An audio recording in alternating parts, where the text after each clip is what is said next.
do it. He could keep a squad of 20, 22, 23 players happy. OTB Gold, the very best of Off the Ball. Weekdays from 1 p.m. and 6 p.m. This is OTB Sports Radio.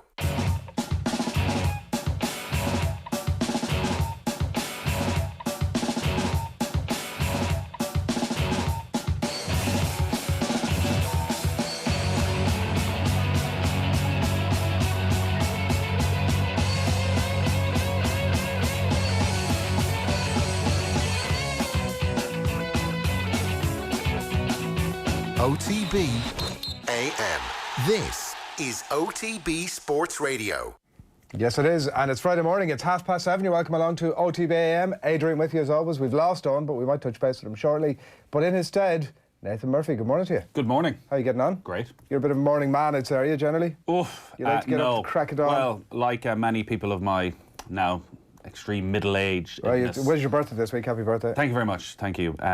Yeah, I've had to become a morning person. I was generally a very late night person. Yeah. You know, 2 a.m., 3 a.m., just sit up doing nothing, wasting my life.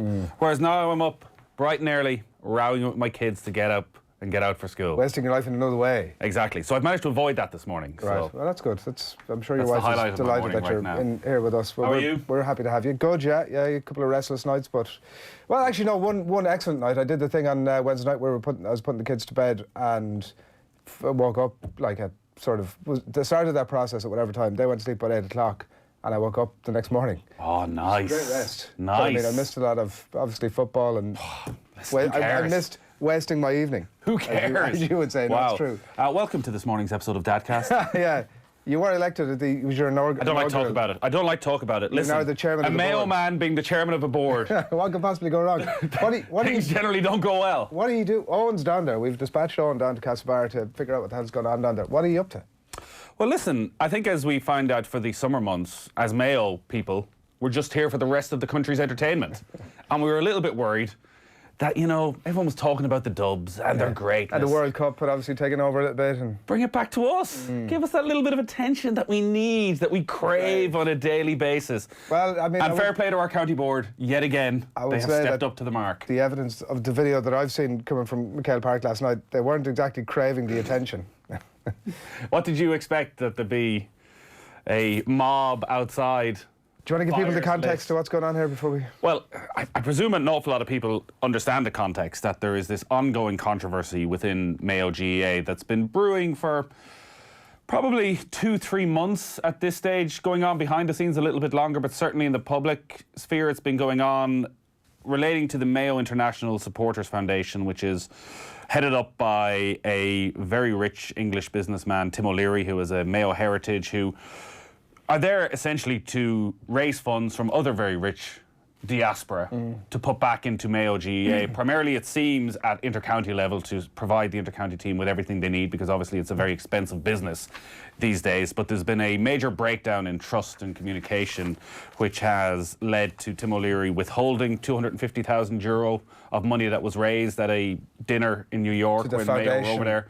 Withholding, I presume. The foundation withholding this. And now a lot of the foundation money is a personal donation from Tim O'Leary, because there was €150,000 donated previously by the foundation that they were told they would receive receipts for, and they're unhappy with the level of detail. They have concerns about the governance, they have concerns about sponsorship, they have concerns about the money was raised in relation to a number of specific projects. All of these things. So it started, I think, very straightforward with the 150 grand and the explanation about where that was spent, and it's delved deeper into, is best practice been applied throughout all aspects of Mayo GAA and the county board, as you say, regarding the sponsorship of McHale Park, regarding the amount of money that they're raising through sponsorship of the jerseys, of everything. As are they going out and bringing in as much money as is possible?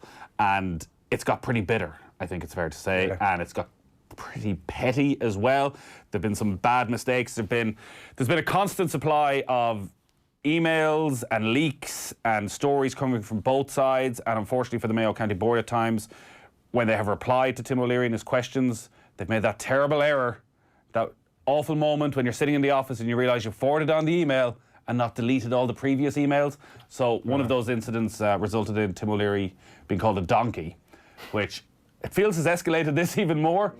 Then at the recent county final, or at the underdogs match that they played against Mayo, Shoe the Donkey was played, which again has just riled things up even further.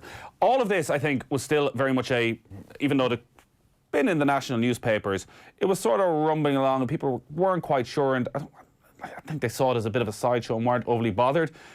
What really seems to have happened is that the Mayo County Board decided this week that they didn't want to answer any questions, and they didn't want the media there at their county board meetings anymore to see that they didn't want to answer any questions. So they proposed essentially banning the media from the county board meetings. And it seems that I certainly know from personal experience that having got bits and pieces and Mayo supporters that get in touch going, what's going on here?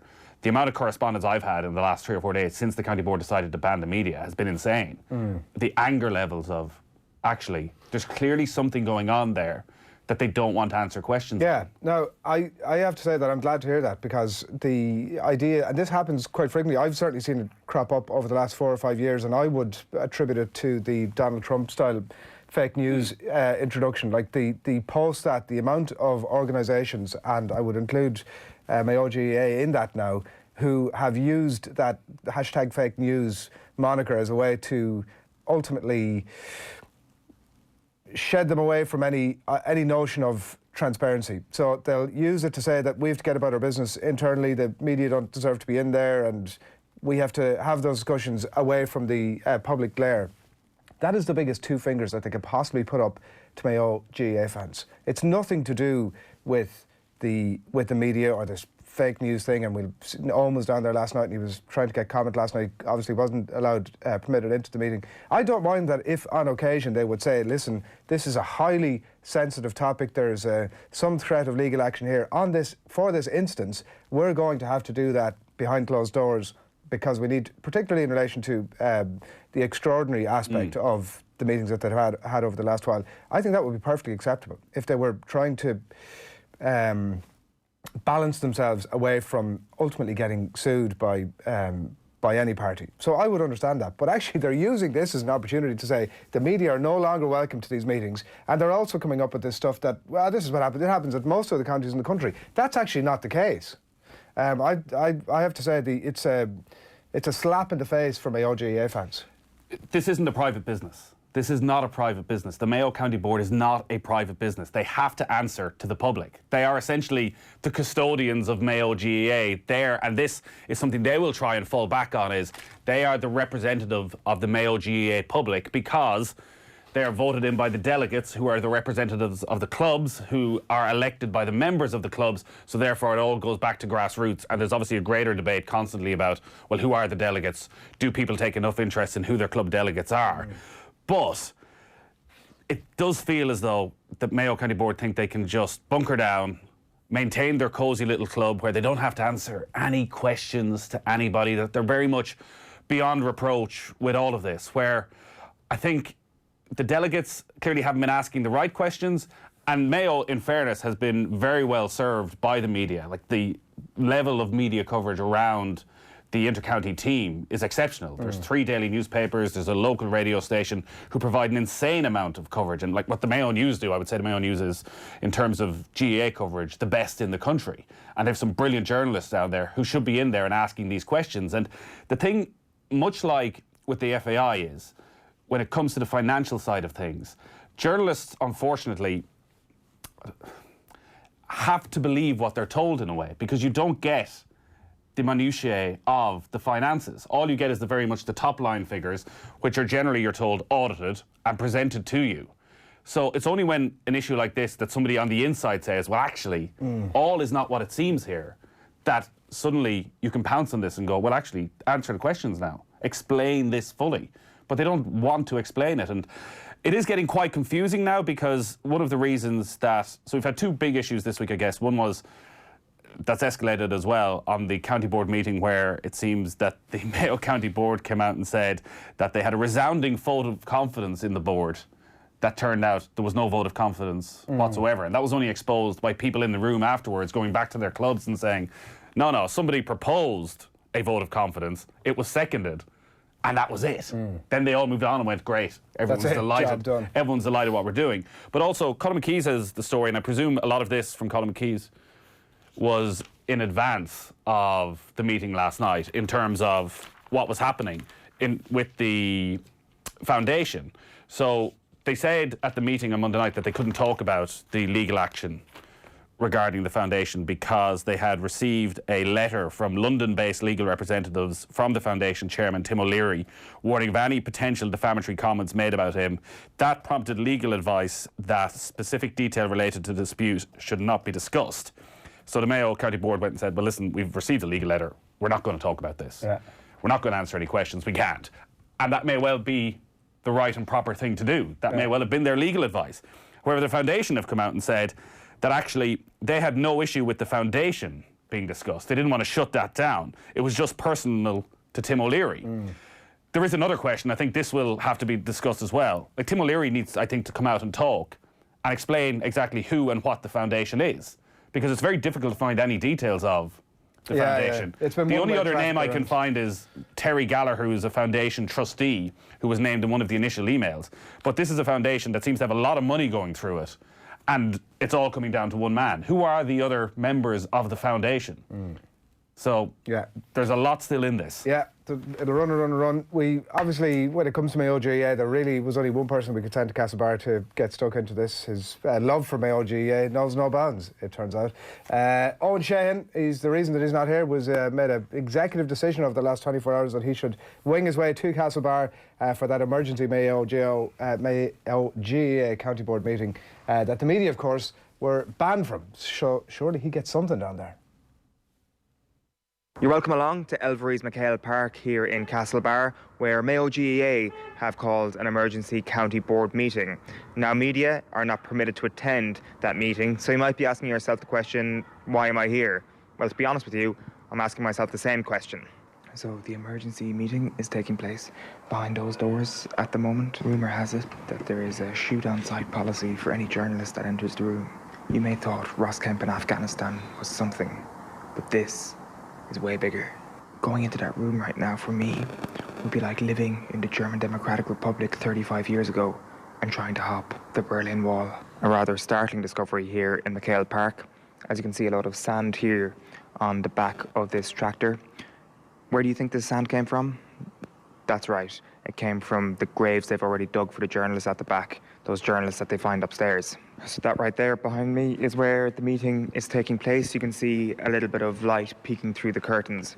But if you're a journalist who walks into that room, light will never peek into your life ever again. So we're here at the shop, and it turns out that controversially, Elvery's McHale Park only stocks yellow snacks. Where are the pink snacks at? Clearly the best snack. Also controversially, the shop is closed on what is one of the biggest nights in Mayo GAA's year. Couldn't catch me out though. Bring your own food ahead of the game. And I knew it would be an extra long meeting, so I've gone for a Twix Extra. Absolute 10 out of 10 chocolate bar. To be fair, he was bored. He was there for a couple of hours. There wasn't much going on. But I mean, he got to the bottom of the story there. When things actually happened a little bit later on, which was that the county board executive started to leave the room. The chairman, Mr. Kennelly, was among those who left, and Eoin tried to grab a word with him.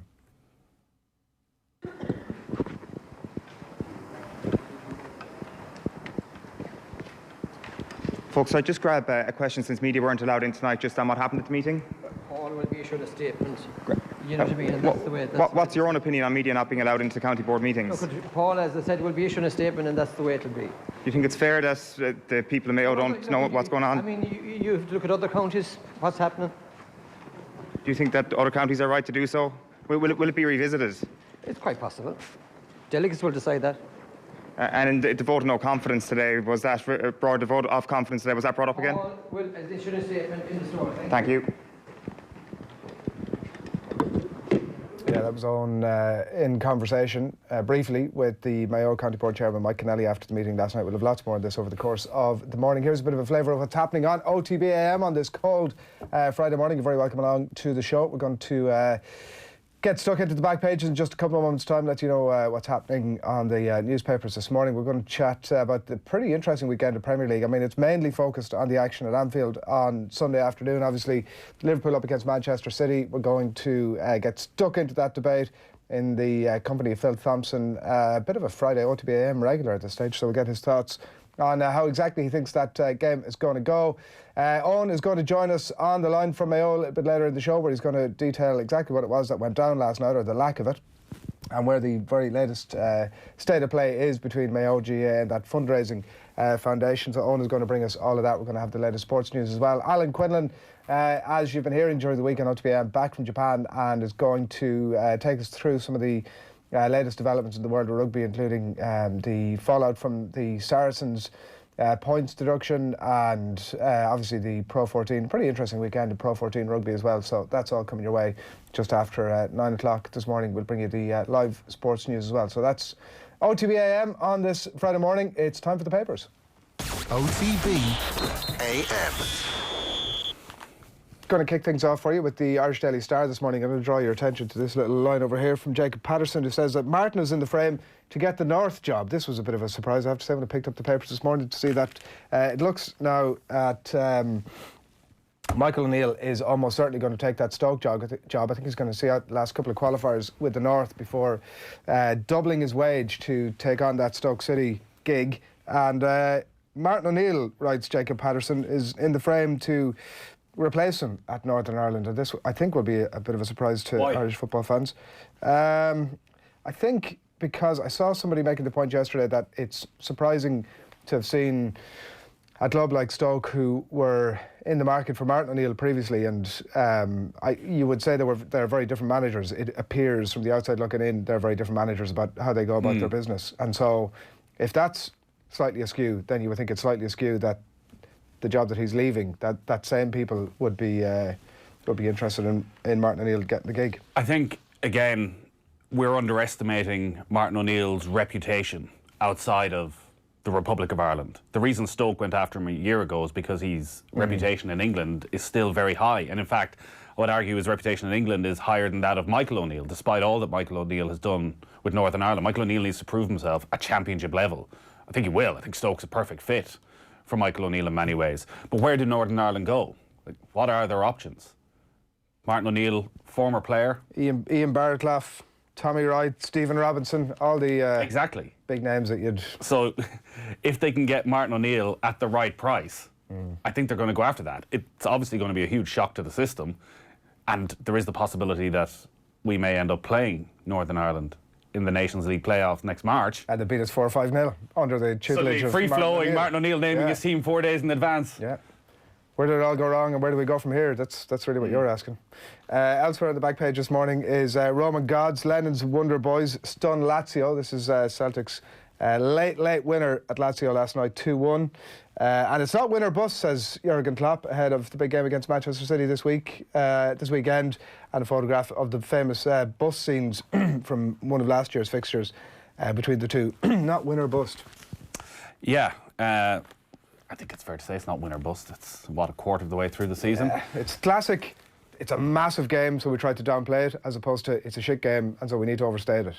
It's pretty classic manager speak. The Liverpool City game's on the back of a lot of the pages, and it's all actually around the bus, because City demanding guarantees of safety ahead of Anfield trip. It was actually the Champions League game the season before last where all the issues were, and there was the famous footage from inside when the Liverpool supporters, as they did a lot during that season and have done since, surround the bus, create the atmosphere, set off the flares, but it got completely out of hand. Bus was attacked. Very fortunate that there weren't more serious injuries. So Manchester City, this is the back page of the Irish Independent, they've sought assurances from Liverpool about security arrangement for Sunday's top-of-the-table clash, talking about the bottles and flares that were thrown, and Pep Guardiola complaining about the lack of protection. And City were bemused afterwards that there were no arrests made. Last season's game, and interestingly, they played this time last season, and it was the dullest game of the year, 0-0 draw, and there was nothing on the pitch or off the pitch. But there have been posters circulating on social media, Adrian, urging fans to line the streets around Anfield to bring pyro, pints, flags and banners to make the atmosphere like a European night.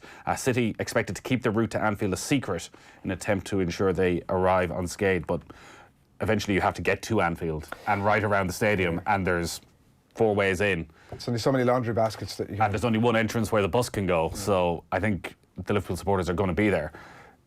As long as nobody does something stupid, all of this is perfectly fine.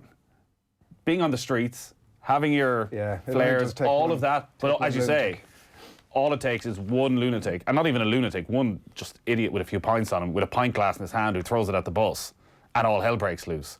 So you would hope that actually Liverpool supporters, I'm sure, want to make this a thing that they can do for every game and have that sort of atmosphere. But if it goes wrong once, that's probably going to be the end of it. Maybe City just bringing this up again to distract from some of their own problems. The other story, by the way, on the back of the Independent, house hunting McIlroy may play in more European Tour tournaments. Now, it's very unlike Rory McIlroy to change his mind on something, clearly. But Rory McIlroy, it seems, is making preparations to spend more time in England after previously basing himself in the United States, according to Global Golf Post, that most reputable of sources. It's up there with Golf Weekly. McIlroy is planning to buy a property in London or Wentworth to use as a base between May and October. The news surprising considering the conviction which McIlroy has spoken about preferring life on the other side of the Atlantic. It's gas. That's all I can say about it. The Examiner this morning, it's Nitcham's injury time winner that sent Celtic into the knockout rounds of the Europa League and that celebration last night. And also Duncan Casey's column today, Inside, focuses on the Munster influence at South Africa for the World Cup, particularly the S&C coach Alan Walters. And one good story here that I'll try and recount for you as briefly as I possibly can. But both of them worked at Munster. And Duncan Casey was saying, which was a bit of a surprise to me, how the S&C coach at times can be the one who delivers the news from the head coaching team that would be sort of stepping in terms of, even in relation to form and stuff like that, they're taking players aside and saying, where are you at from an injury point of view, and having those types of conversations with them, which I hadn't fully appreciated. But he says that Alan Walters is somebody who you'd literally kick a door down for. Right. They had a couple of these recovery boots, you know, the recovery boots that players have, but they only had 2 pairs of them at Munster. Sometimes players would take them home and then they would never come back again. So Alan Walters was pretty protective of his recovery boots. Duncan Casey said at one point, I have an early appointment, can I take them? I'll bring them in the next morning. Did that, left his house, forgot them, thought, I can't go back in without the boots because I don't want to let this guy down. But I ran back into he was staying in student accommodation, his key fob wouldn't work. He's like, oh, right, I'm kicking the door down because the office won't be open till 9 o'clock to get the card to work.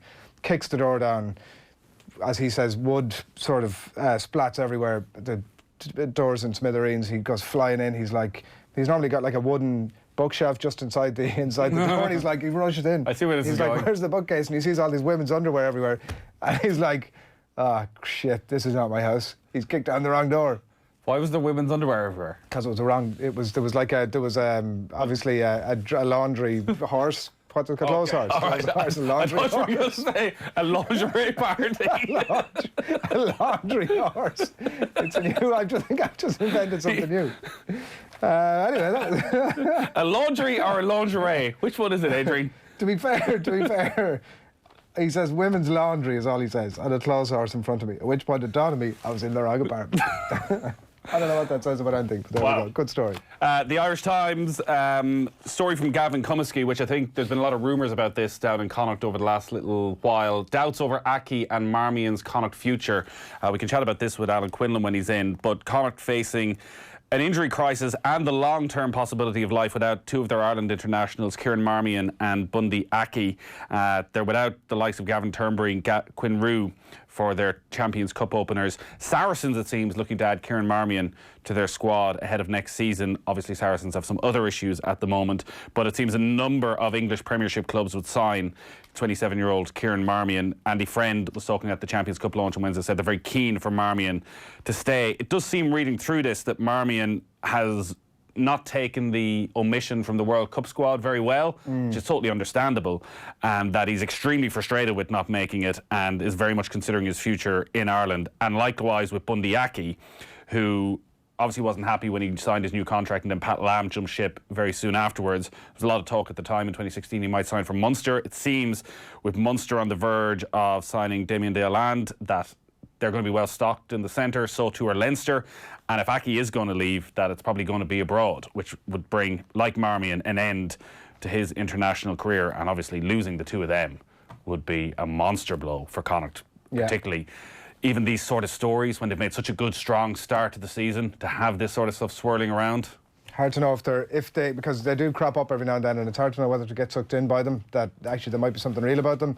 Well, all these stories it's just are a bit of gamesmanship. And at 1 o'clock today, we get an email in to say that Bundee Aki signed a new 3-year contract. Added a nice bit of turf onto their pay packet, whatever else. We're going to talk to that, regardless of whether it's just smoke and mirrors. We're going to talk to Alan Quinlan about it later on. As if it's very much true.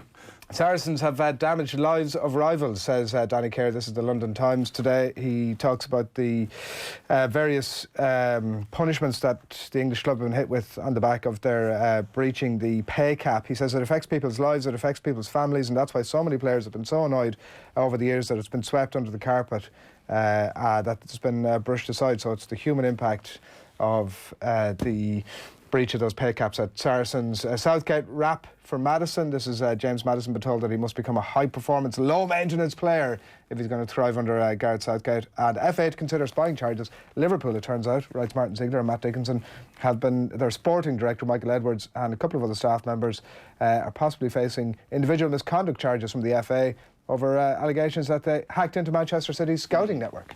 Yeah, this has been doing the rounds for the last couple of months as to whether or not actually there's going to be an investigation. It seems that a staff member left one club, went to the other, and brought some good stuff with them. And that Liverpool, you'd wonder what the level of punishment can be for something like that. Well, and what is spying in football? I don't know. Unless you've illegally hacked into something. Frequently in employment contracts is written in some sort of our information is not your information, and when you leave that shit behind you. But in reality, you have some sort of Men in Black style thing where you forget everything you previously learned. I mean, in reality, I think that's just accepted.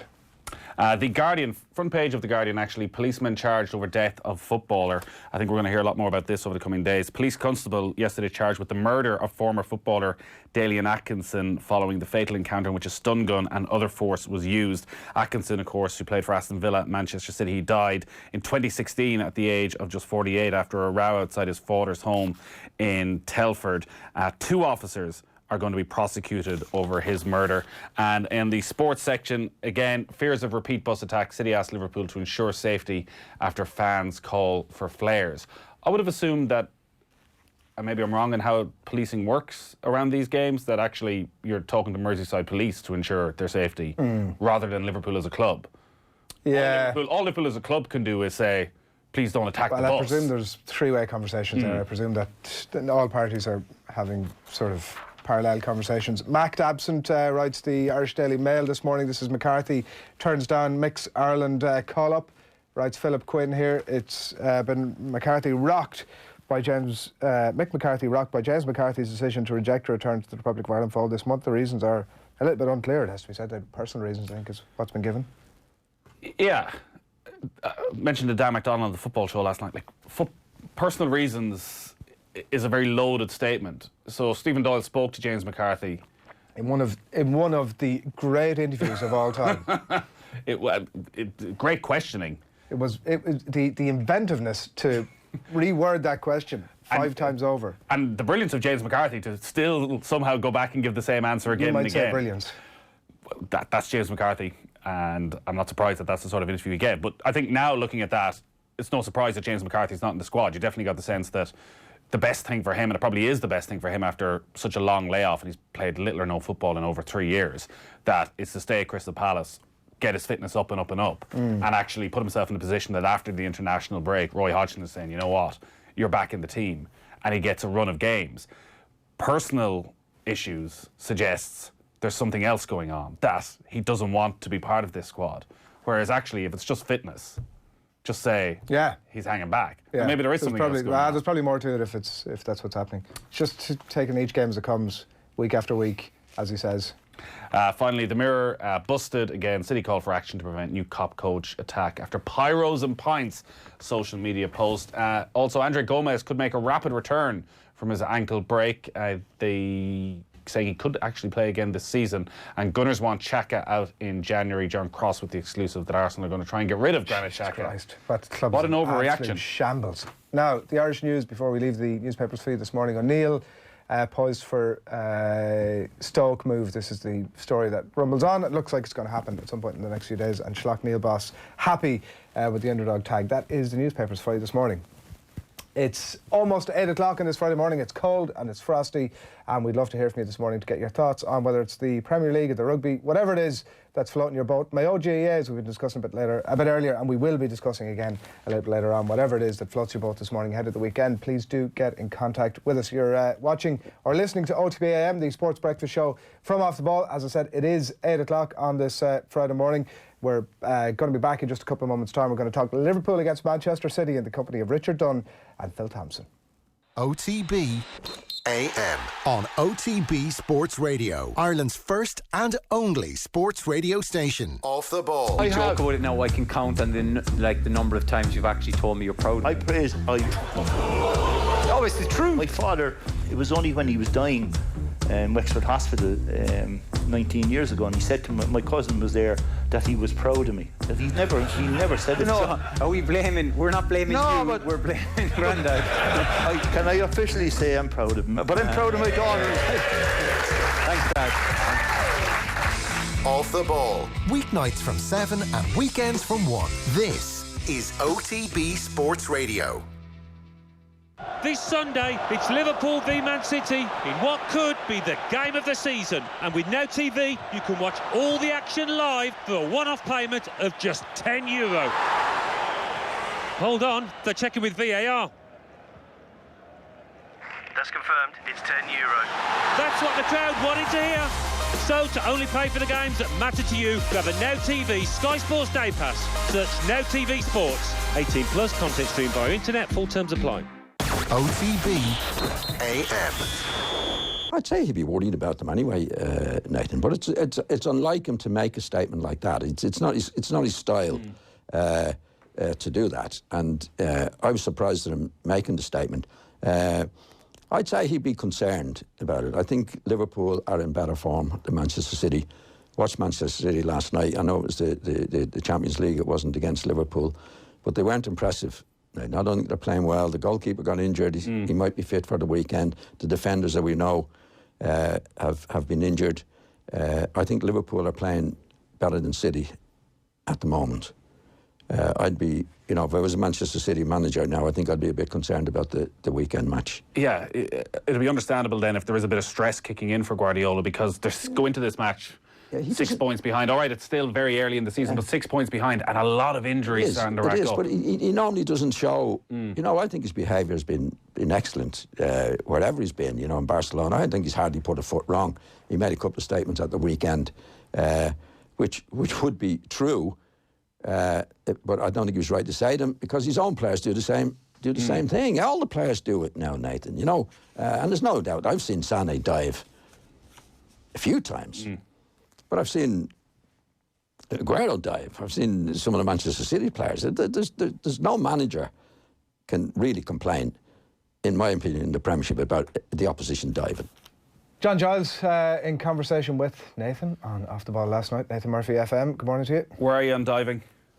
I've kind of come around to that point that actually it's probably now a necessary part of the game. Like I remember at a time, late 90s, where it had started to come into the game, where the movement of foreign players into the Premiership at the time was beginning to reach that level that we're now seeing it sort of manifest itself. But at the time it was outrageous. It was like all these Italians coming in here. Jurgen Klinsmann was like such a villain of the piece for doing what he did. Whereas now you just look at that stuff and you go, well, it's legitimate gamesmanship. But also, and I mentioned this to John last night, has the game actually just changed in that players now are so fast that it doesn't take as much to bring them to ground? Everything happens so much quicker than it previously did. Like, I never really thought it was cheating because it's not premeditated. You haven't sat down before the game and thought, if the defender comes near me, I'm just going to throw myself. I'm sure that some players do. Like, that's the reality of it, that each, to borrow the man's phrase himself, you take each instance on its own merits, right? Like that, because there will be players, like, that's the thing. There are a whole range of players out there who will dive for diving's sake, who will say to themselves, if I get any slight bit of a nudge of contact, particularly in the area, I'm going down. Like, and you do see that happen. Well, and it'd be interesting to get the players taking this, and when Richard Dunn comes on, in terms of, well, as a centre half, it probably used to drive him mad. But you should go to ground, because you're not going to get the decision otherwise. But when was the last time you saw a penalty kick awarded for a tackle on a player who stayed in his feet? But that's assuming that every challenge is the same challenge. But like the reality is that sometimes there'll be players who are barely touched who could very easily have stayed on their feet, that it's never a penalty, and they will go down. And sometimes the referee will spot that and they'll call it out. And sometimes there's enough contact to marginally throw that player off their stride and potentially rule out a potential goal scoring chance, and they will go to ground. But I think that's legitimate. But trying to make that difference is nigh on impossible. Yeah. Like, it is, because, as you say, and again, part of the problem is we slow it down so much that if Sadio Mane, say, who's in the spotlight, and like, I think the irony of Guardiola focusing on Mane was that I would say Mane and Raheem Sterling are so similar in the way that they're fouled. Like, they're both brilliant at doing that thing that Mane's done quite a bit over the last few weeks, of stepping across in front of the defender and forcing him to kick you from behind, taking the contact. But also, both of them run at such speed that the slightest little nick on their foot, I would say, is going to send them to ground. The other thing that I think is that players now, the cost of injury now is so much more than it was before, and I do think that that's in players' mindsets before games. I think that they're thinking, if there's any chance that that sliding tackle coming across is going to have any adverse effect on me, I'm getting off my feet ASAP, because the cost of being out for 2 or 3 or 6 months is just too much. Maybe this thing does work, though, because there was similar talk about Mo Salah about a year ago, about him diving. Yeah. And I've seen countless times in the last few months where Mo Salah has probably had similar contact to Sadio Mane, and Salah stayed in his feet. He's forced himself inside the area to stay in his feet, and he doesn't get the decision then. Don't get the penalty, because he's probably aware of the criticism that's been there. Like, there is actually, again, a strange irony to this, in that Liverpool don't get many penalty kicks at Anfield. You would expect that on home soil with that crowd they would get a lot. But I think there's such a probably awareness of referees that everyone expects that Liverpool to get penalty kicks at Anfield that they actually get less than you would expect. Yeah. Sadio Mane is going to be fouled for a penalty this weekend. Yeah, but it worked the other way the last time, didn't it? It was a delayed City penalty that Riyad Mahrez missed. Mahrez skied, all right, we're going to get stuck into that in just a few minutes. We haven't even mentioned the big boxing for the weekend. Logan Paul and CSI Miami, or whatever he's called. I have no idea what this is about. You know, there's 2 YouTubers. Paul Rouse is writing about it. He says his professional boxing sold its soul forever in the Examiner this morning. Why? How have they sold their soul? I haven't read the piece, so to be fair, I don't want to be doing the man an injustice, but I think this is more, now bear with me on this one, YouTube selling its soul rather than professional boxing. So KSI is a very popular YouTuber, I've heard. 2 YouTubers. But is Logan Paul not some sort of right-wing lunatic? I mean, you're looking for a response there. I've absolutely no idea. Tommy's going to give us all the Thom Malone is going to fill us in. Yeah, I said Tommy. Tommy. Yeah. Somebody who's got a younger age profile than us. That's what's going to happen there. Right, 7 minutes past 8 this Friday morning. We're going to talk football with Phil Thompson and Richard Dunn right now. Just before that, here's Kenny Cunningham on Fabinho from earlier in the week. Liverpool fans are not happy with it. The biggest question for me, though, and I know obviously Liverpool supporters might be shouting and screaming at me, is Fabinho's position in that holding midfield position. I'm not totally convinced. He's a very good player, don't get me wrong. We're not arguing here, is he good or bad player. He's a very good player, very talented, very good all-rounded player, very good at possession, distribution is very good. But as a purely defensive midfield player, going into this game there against Manchester City, that holding midfield player now needs a very specific skill set to cope with the problems that kind of Silva and De Bruyne are going to give you in those inside channels. You've really got to be switched on defensively. You've got to sense danger. You've got to slide across the pitch, make tackles, track runners, just sense danger every 5-10 seconds. And for me, that's not the strongest part of Fabinho's game. And if you actually look at some of not a significant number of goals that Liverpool have conceded this season, it's down to kind of Fabinho's kind of just lack of alertness, not kind of sensing danger, and at times not having the leg power, lads, to get across the pitch and snuff out danger. If you think back to the Chelsea Kante goal against Chelsea, Kante just waltzed by him in centre midfield, just couldn't run, couldn't move his legs. I'm thinking to the Leicester goal at Anfield a couple of weeks ago. Perez, I think it was, just got in behind him, ball played in behind him, got forward, played in Maddison for the goal, didn't see the danger. Even the Arsenal game, the Tottenham game, last week, when Tottenham broke early in the game, Fabinho was the man who missed the first tackle in central midfield when they broke and won back possession. It was a lazy tackle, and then his recovery wasn't quick enough. So small things like that matter in games like this, particularly against Manchester City. Yeah, Kenny Cunningham there at his thoughts on Fabinho during the week. Phil Thompson, good morning to you. Good morning. I'm sorry, I'm just laughing so much. Oh my goodness! What? Sorry, I didn't get it. You said Kenny Cunningham. Did you finish it? Barcelona coach, Real Madrid coach. He obviously has picked out a couple of incidents there, and I do take it he's probably done a little bit of homework, but. This is a guy, Fabinho, who's probably been rated the best holding midfield player in the country. Kante, who we've always reckoned was one, his position has changed. But Fabinho has been absolutely outstanding. And those couple of incidents, yes, I think I can remember them, and they might have got in there. But this guy is... You look at what he can do, sliding across, doing things. He does all these things, and he's got the longest legs in the world and making tackles across in that area. I think Kenny is just looking for a little bit of wind-up, I think, of Liverpool fans. Certainly he's got me wound up.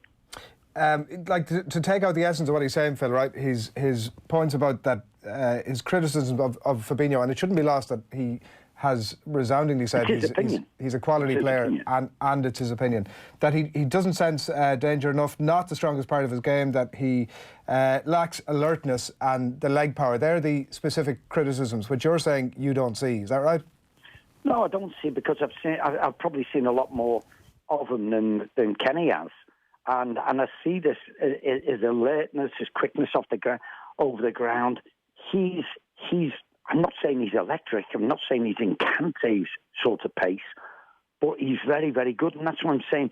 And with these long legs, these telescopic legs that he has, the number of challenges that I see him make, I think he makes more saving tackles in front of the back four than he does people getting past him. And, you know, I would like to think the defensive line, and I'm a central defender, sometimes I feel like the boys are playing maybe 5 yards further up this season. But it's not just that.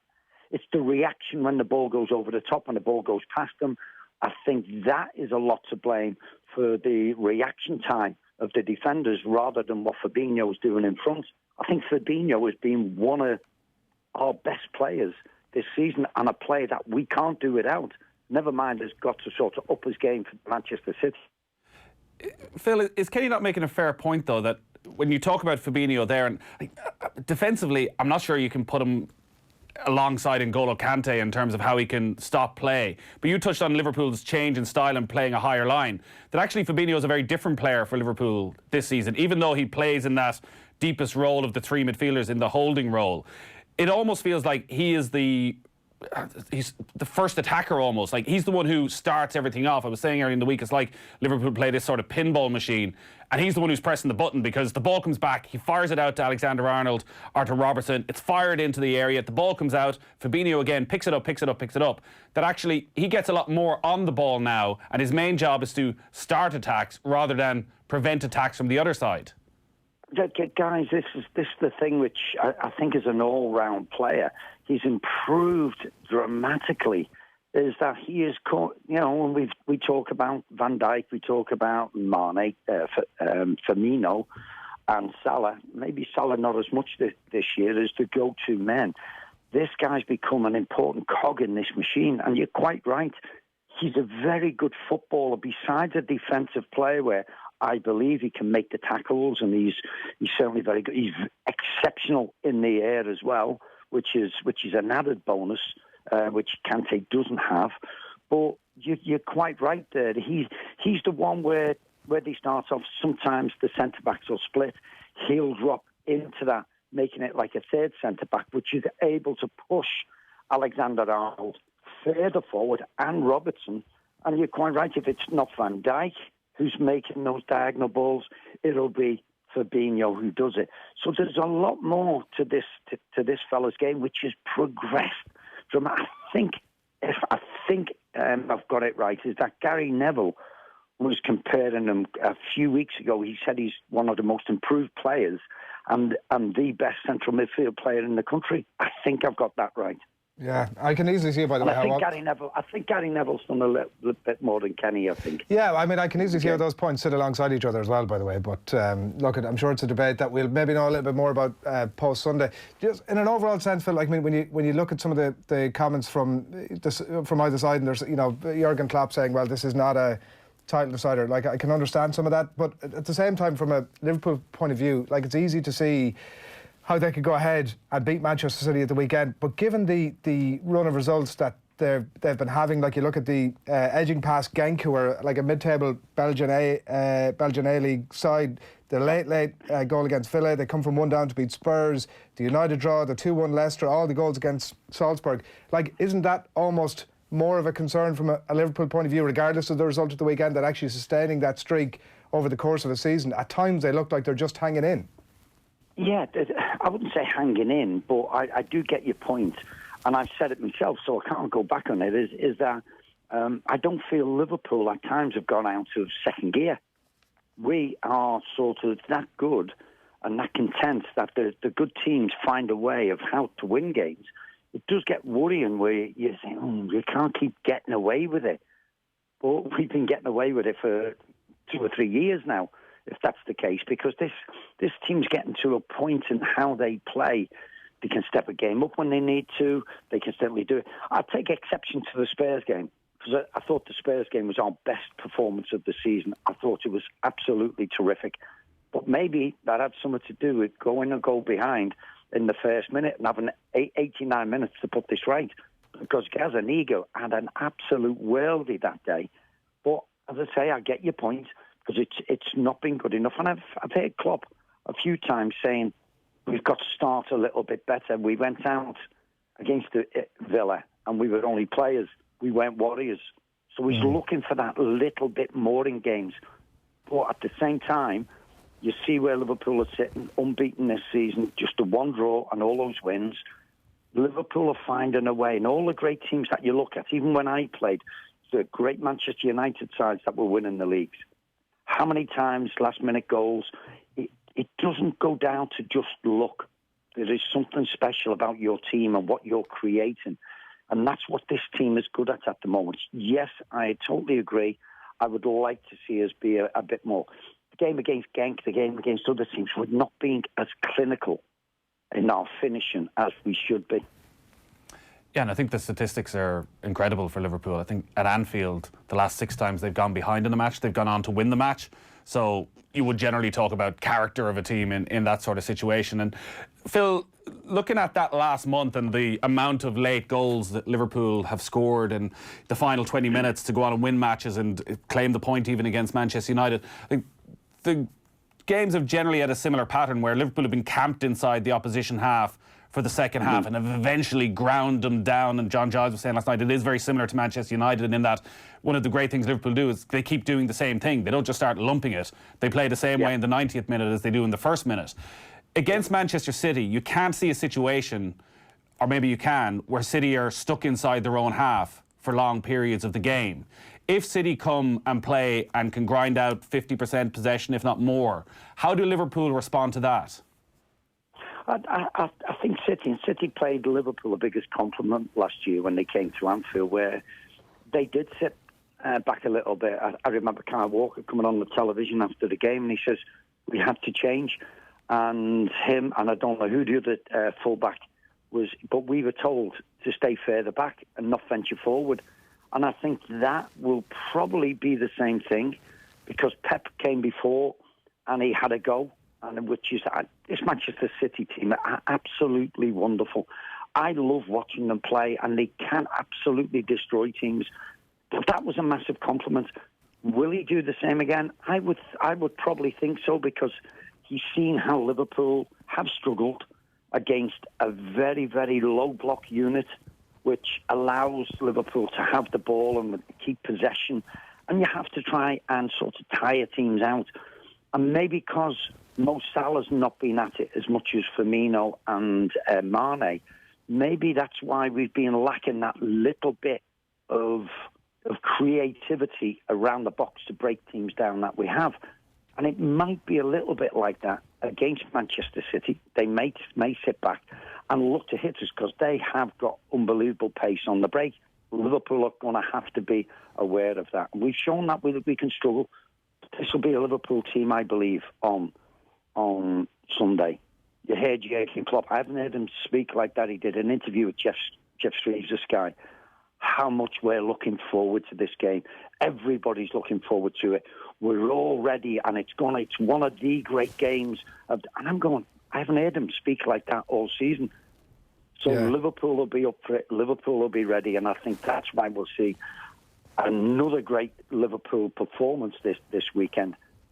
I think City, being the team they are, I just think they absolutely will. I hope it's a great game. I really do. I hope it's one of those games where it's attack, counter-attack, defence. You see every concept of a game on Sunday. I think it'll be brilliant if it does. Yeah, it's definitely got all the makings of being a great game, and like as you rightly say, one of the great fixtures in world football. How far is this fixture off being more important to Liverpool fans than the United game? Do you know what, guys? I was actually thinking that. You know, when I was listening to the Jurgen Klopp thing, and he wasn't like that before the Man United game. And obviously, my biggest game, I'm a local lad, and my biggest game this season is Everton, the derby match. Then it's Manchester United. Manchester United has always been a massive game, and you see the build-up to it that you guys get. Everybody gives it. But this Manchester City team, where it's going, and if they keep spending the zillions that they've got on players to keep themselves at the top of the game, I think the rivalry could match something like that. If we stay at the top the way we are, obviously Pep will need to stay for many years, and Klopp will need to stay. I believe they're so important to both sides, and it could become that sort of a challenge for both sides. And City to win, obviously, Phil. Pardon? City to win. You're joking after all, just what I've said. No, I do fancy Liverpool, and I'll look forward to having a chat with Ivan after we've beaten City on Monday. I'm going for a 2-0 win, and believe it or not, on Sky Bet, I've gone for Mo Salah to score the 2. Right, because he's the least effective from a goal perspective than all the forwards on the show. And he's going to come alive. Phil, thanks a million. Enjoy the game. My pleasure, guys. And I hope the game's a great game. Good luck, and say hi to Kenny for me. I'd say you'll be hearing from him. I don't know what that means. We'll pass on your number. I don't know what that means. That's sort of, hey, say hi to Kenny. Yeah, that's interesting. Is it, for you, a rivalry that's close to... I mean, I know that there's so much that goes into a rivalry, and one of the main things is obviously tradition. So it doesn't have that, and it's not going to have that for. No, I don't think it ever will have that. Decades to come. To pay, So, but at the same time, it is like if you sat down in terms of world football to think about one of the games that you'd like to see at any. Oh no, this is the best game in world football. Particular moment. There is no question. Like right now, these are the two best teams in world football, and have proven that. And the best thing about this game, with the exception of the 0-0 draw at Anfield last year, it's lived up to it. That game in January, which was Liverpool's last defeat against Manchester City, without question the best Premier League game I've ever seen in terms of quality. It was 100 miles an hour. Absolute non-stop. Yet everybody did what they wanted to do with the ball when they got it, like executed all their skills perfectly. Technically, it was almost perfection. There was little or nothing between the sides. Remember, John Stones clearing off the line. It was as good as it gets. 11 millimetres. It was as good as it gets, and this weekend may be the same. I think City would make a mistake adopting the same tactics as last year of sitting back, because I think Liverpool have shown this season that they figured out how to counter that. They just pummel the opposition to death. They'll just go again, and they don't get frustrated. So it's not like a year ago or 2 years ago where if teams sat back, Liverpool didn't know what to do. Now they do. They just keep doing the same thing again and again and again, and eventually they get the reward. Yeah, we'll see what City's response to that will be at the weekend. Delighted to say Richard Dunn joins us on the line now. Morning to you, Richard. Morning. We've just been going through it there with Phil Thompson. You can sort of predict which side of the debate he fell down on. City, obviously, a few defensive concerns, and some players definitely out for this weekend. Does that make you concerned about the outcome? Yeah, I think he's right. I don't think Man City can sit back. I think with the defensive problems they have got, I think it'd be a mistake to sit back and try and hold out. I think they'll have to go and attack. But we know what they've got going forward. They've got some of the best attacking players in Europe, and regardless of what they've got defensively, I think they still carry a massive threat going forward, and they're more than capable of hitting Liverpool on the break or dominating the game even in midfield. We've seen when the goalie got sent off in midweek, they just kept the ball in the opposition's half and kept the ball away from their goal. So they're a very talented squad, and even with the injuries and the suspensions or whatever the players missing, they're still a big threat. Just on that point about the counter-attack, Nathan was just talking there about sort of how City might go about obviously containing that Liverpool team, and we know the threat that comes from the two Liverpool wing-backs. What is it from a City point of view? Is that a case of having Sterling and Mahrez push on in a way that pins them back, or how do City go about containing that attack?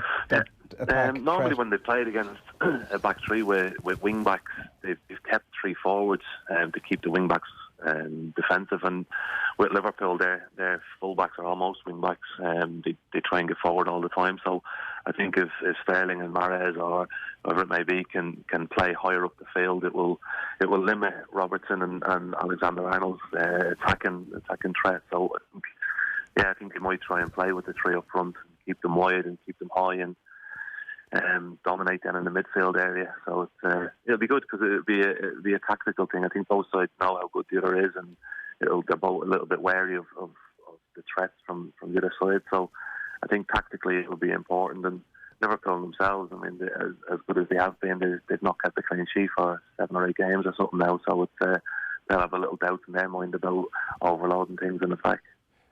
The biggest loss for Manchester City with all these injuries is surely Aymeric Laporte, who's been their best defender and far and away their best defender, with Vincent Kompany having left the club. And Pep Guardiola's rotated.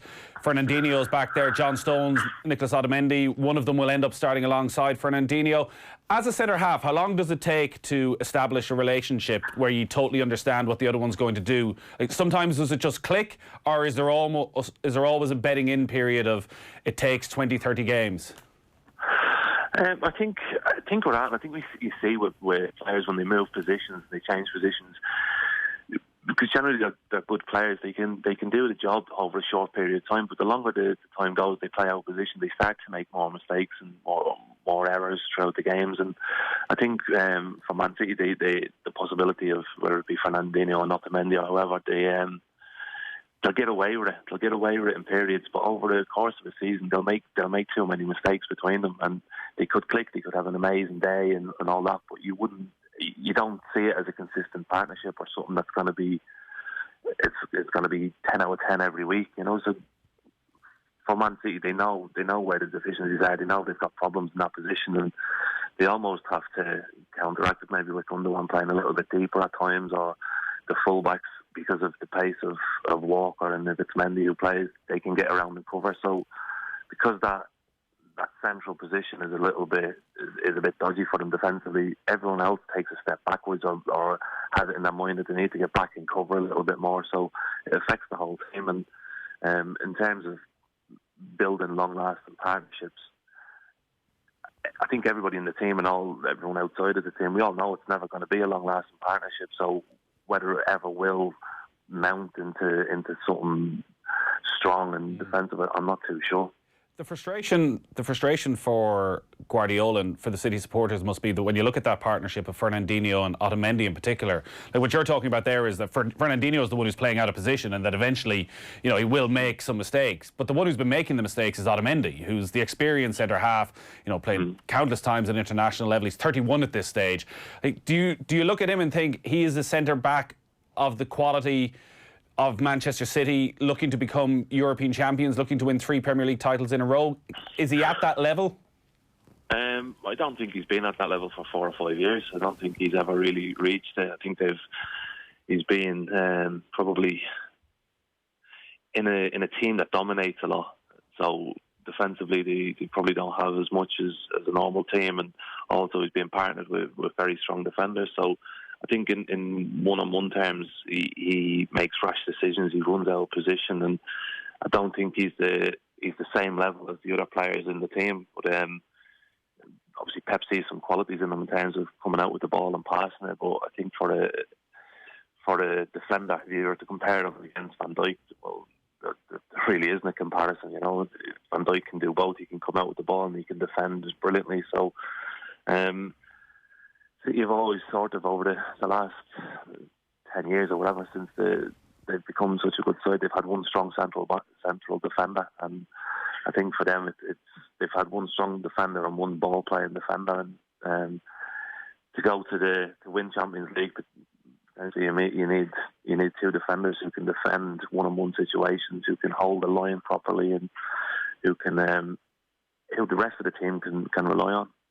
The way Liverpool defend and how high they defend, Damien Delaney has explained it very well, and I think he's played against that type of system where Liverpool playing practically everybody inside the opposition half and pinning them back so much and almost suffocating the life out of them that there's never really an out ball for the defensive team because they just have to clear it as far up the pitch. It's picked up again by Van Dijk or Matip. They recycle it, they get it forward quickly. As a centre-back, how difficult a job is that, and how risky is it, do you think, for Liverpool to be playing Matip and Van Dijk and the two fullbacks even further forward? How risky is it to play everybody that far up the pitch, particularly against Manchester City this weekend? Yeah, it is risky. I think it's for Liverpool, if they make one press which doesn't go correctly, there's an out ball straight away, you know, and they're high up the field and people can get in behind them. But what they've done is the pressing is that good that people can't get out. I think technically Man City are probably the best team in the league, so they're a side that can play quick 1-2 touch football and get in behind Liverpool. But we've seen Liverpool, we've seen them last season, we've seen them this season so far. They're brilliant. They're great at what they do, and they're full of confidence. So I'm sure they're ready for balls over the top, and that's probably not what Man City want to do. They don't want to play the ball long and chase it and push up and that, but from time to time that's necessary, and certainly with the speed of Sterling and the accuracy of maybe a long ball from Kevin De Bruyne, that could be a big threat for Liverpool if they're not. It's all right pushing high, but you've always got to be aware of the ball over the top, and you can't always be on the front foot going forward. You also have to have one eye on what's happening behind you. Kenny Cunningham kicked off a bit of a debate earlier in the week, Richard, but he was on with us and he was talking about Fabinho, and there's plenty who think that he is the embodiment of this Liverpool team this year, that he's one of the most improved players, that he's the fulcrum of all that's good, I suppose, about Liverpool. So there's plenty of counter-argument, but the essence of Kenny's point was that he's not a player in that position who necessarily senses danger, doesn't have the alertness. He said, you know, he doesn't have the legs to get across the pitch. What's your take on him? On Fabinho? Yes. I think he's very good. I think he's more probably in the mould of what Michael Carrick used to do. He just recycles the ball and moves it, and he's in good positions. I agree, he's not lightning quick, and he's not going to make great recoveries, but similar to Fernandinho again, he makes professional fouls, he takes little tugs of jerseys and stuff like that, so he disrupts play. But, for the way that Liverpool play, because they press so much, a lot of the ball from the opposition gets cleared into a central area, and he's very good at picking it up and starting the attacks again. So I think for what Liverpool use him for, I think he's been outstanding this season, and I think he's an important player for them. What do you expect to happen on Sunday? I hope it's like last January's game, and it was just unbelievable football, and it was end to end, and I hope for more of the same. It's very difficult to call because wherever Man City are lacking defensively, they've got so much going forward. It's just whether they can match the intensity of Liverpool, and I think the games there previously, the crowd are up for it. Everyone seems to think it's the title decider almost. So it's going to be tough, and there won't be much in it. And rather than call a score, I'm just hoping for a really good game. Just want, before we let you go, Richard, obviously the Ireland squad's been named for the big game against Denmark in a couple of weeks' time, and Kieran Clark is one of the players who is back in. There's obviously going to have to be some shifting defensively for Ireland with Richard Keogh now out. Who is it that's going to start alongside Shane Duffy if they do go with that four at the back? I think Egan. I think he was very good in the last two games. He's done really well, and I think once you're in and you do well, if you've got the jersey until you start making mistakes, you deserve to keep it. So I think Kieran's had a tough time over the last year, probably in terms of game time, but he's come back, and Newcastle looks stronger for him being back in the team, and he's a very good player to have in the squad in case there is any more issues. Yeah. Richard, we're just a couple of weeks away from a big anniversary. Have yourself and Thierry any plans to mark the 10-year anniversary of that most memorable night in Paris? Not yet. I don't know. He's not been seen, I don't think, since the Monaco situation he had there. So he's not welcome in your part of the world right now for many reasons. No, he's just chatting about it last week, and time's flying past. So it's a long time ago, and hopefully we can have better memories this summer coming up, and we can get the points that we need over the next week and qualify. Yeah, brilliant stuff. Thanks, Richard. Nice one, thank you. Thanks a lot, Richard, on the line there. Ahead of that game of the weekend. So, Thom Malone is going to join us next on OTBAM to bring us the very latest in the world of sports news. 8:35 on this Friday morning. You're watching OTBAM, the sports breakfast show from Off the Ball. Delighted that you could join us this morning. We're going to get that news from Thom in just a minute, but first we'll bring you this. Alan Quinlan at our Virgin Media Sport Roadshow in Dundalk on Monday night. I'll tell you a quick Bernie Slavin story. I had a feeling there was going to be a Bernie Slavin story. Oh, jeez, you're after opening a treasure trove of stories up there. So, one of our players famously went missing from the dressing room just before the game. It was a qualifier against Malta, I think, at home, and Paul didn't attend the game. He got off the bus and went back out to the hotel. And Jack had to reshuffle things, and Bernie, who wasn't named in the 16, was brought in as sub. He had no boots with him, and Noel King gave him his boots. Noel was the coach at the time, and he sat on the bench, said nothing to nobody, and with 10 minutes to go he got called off the bench, took his tracksuit off, and he had 22 signatures on his jersey that he'd got signed for a raffle in Meadow.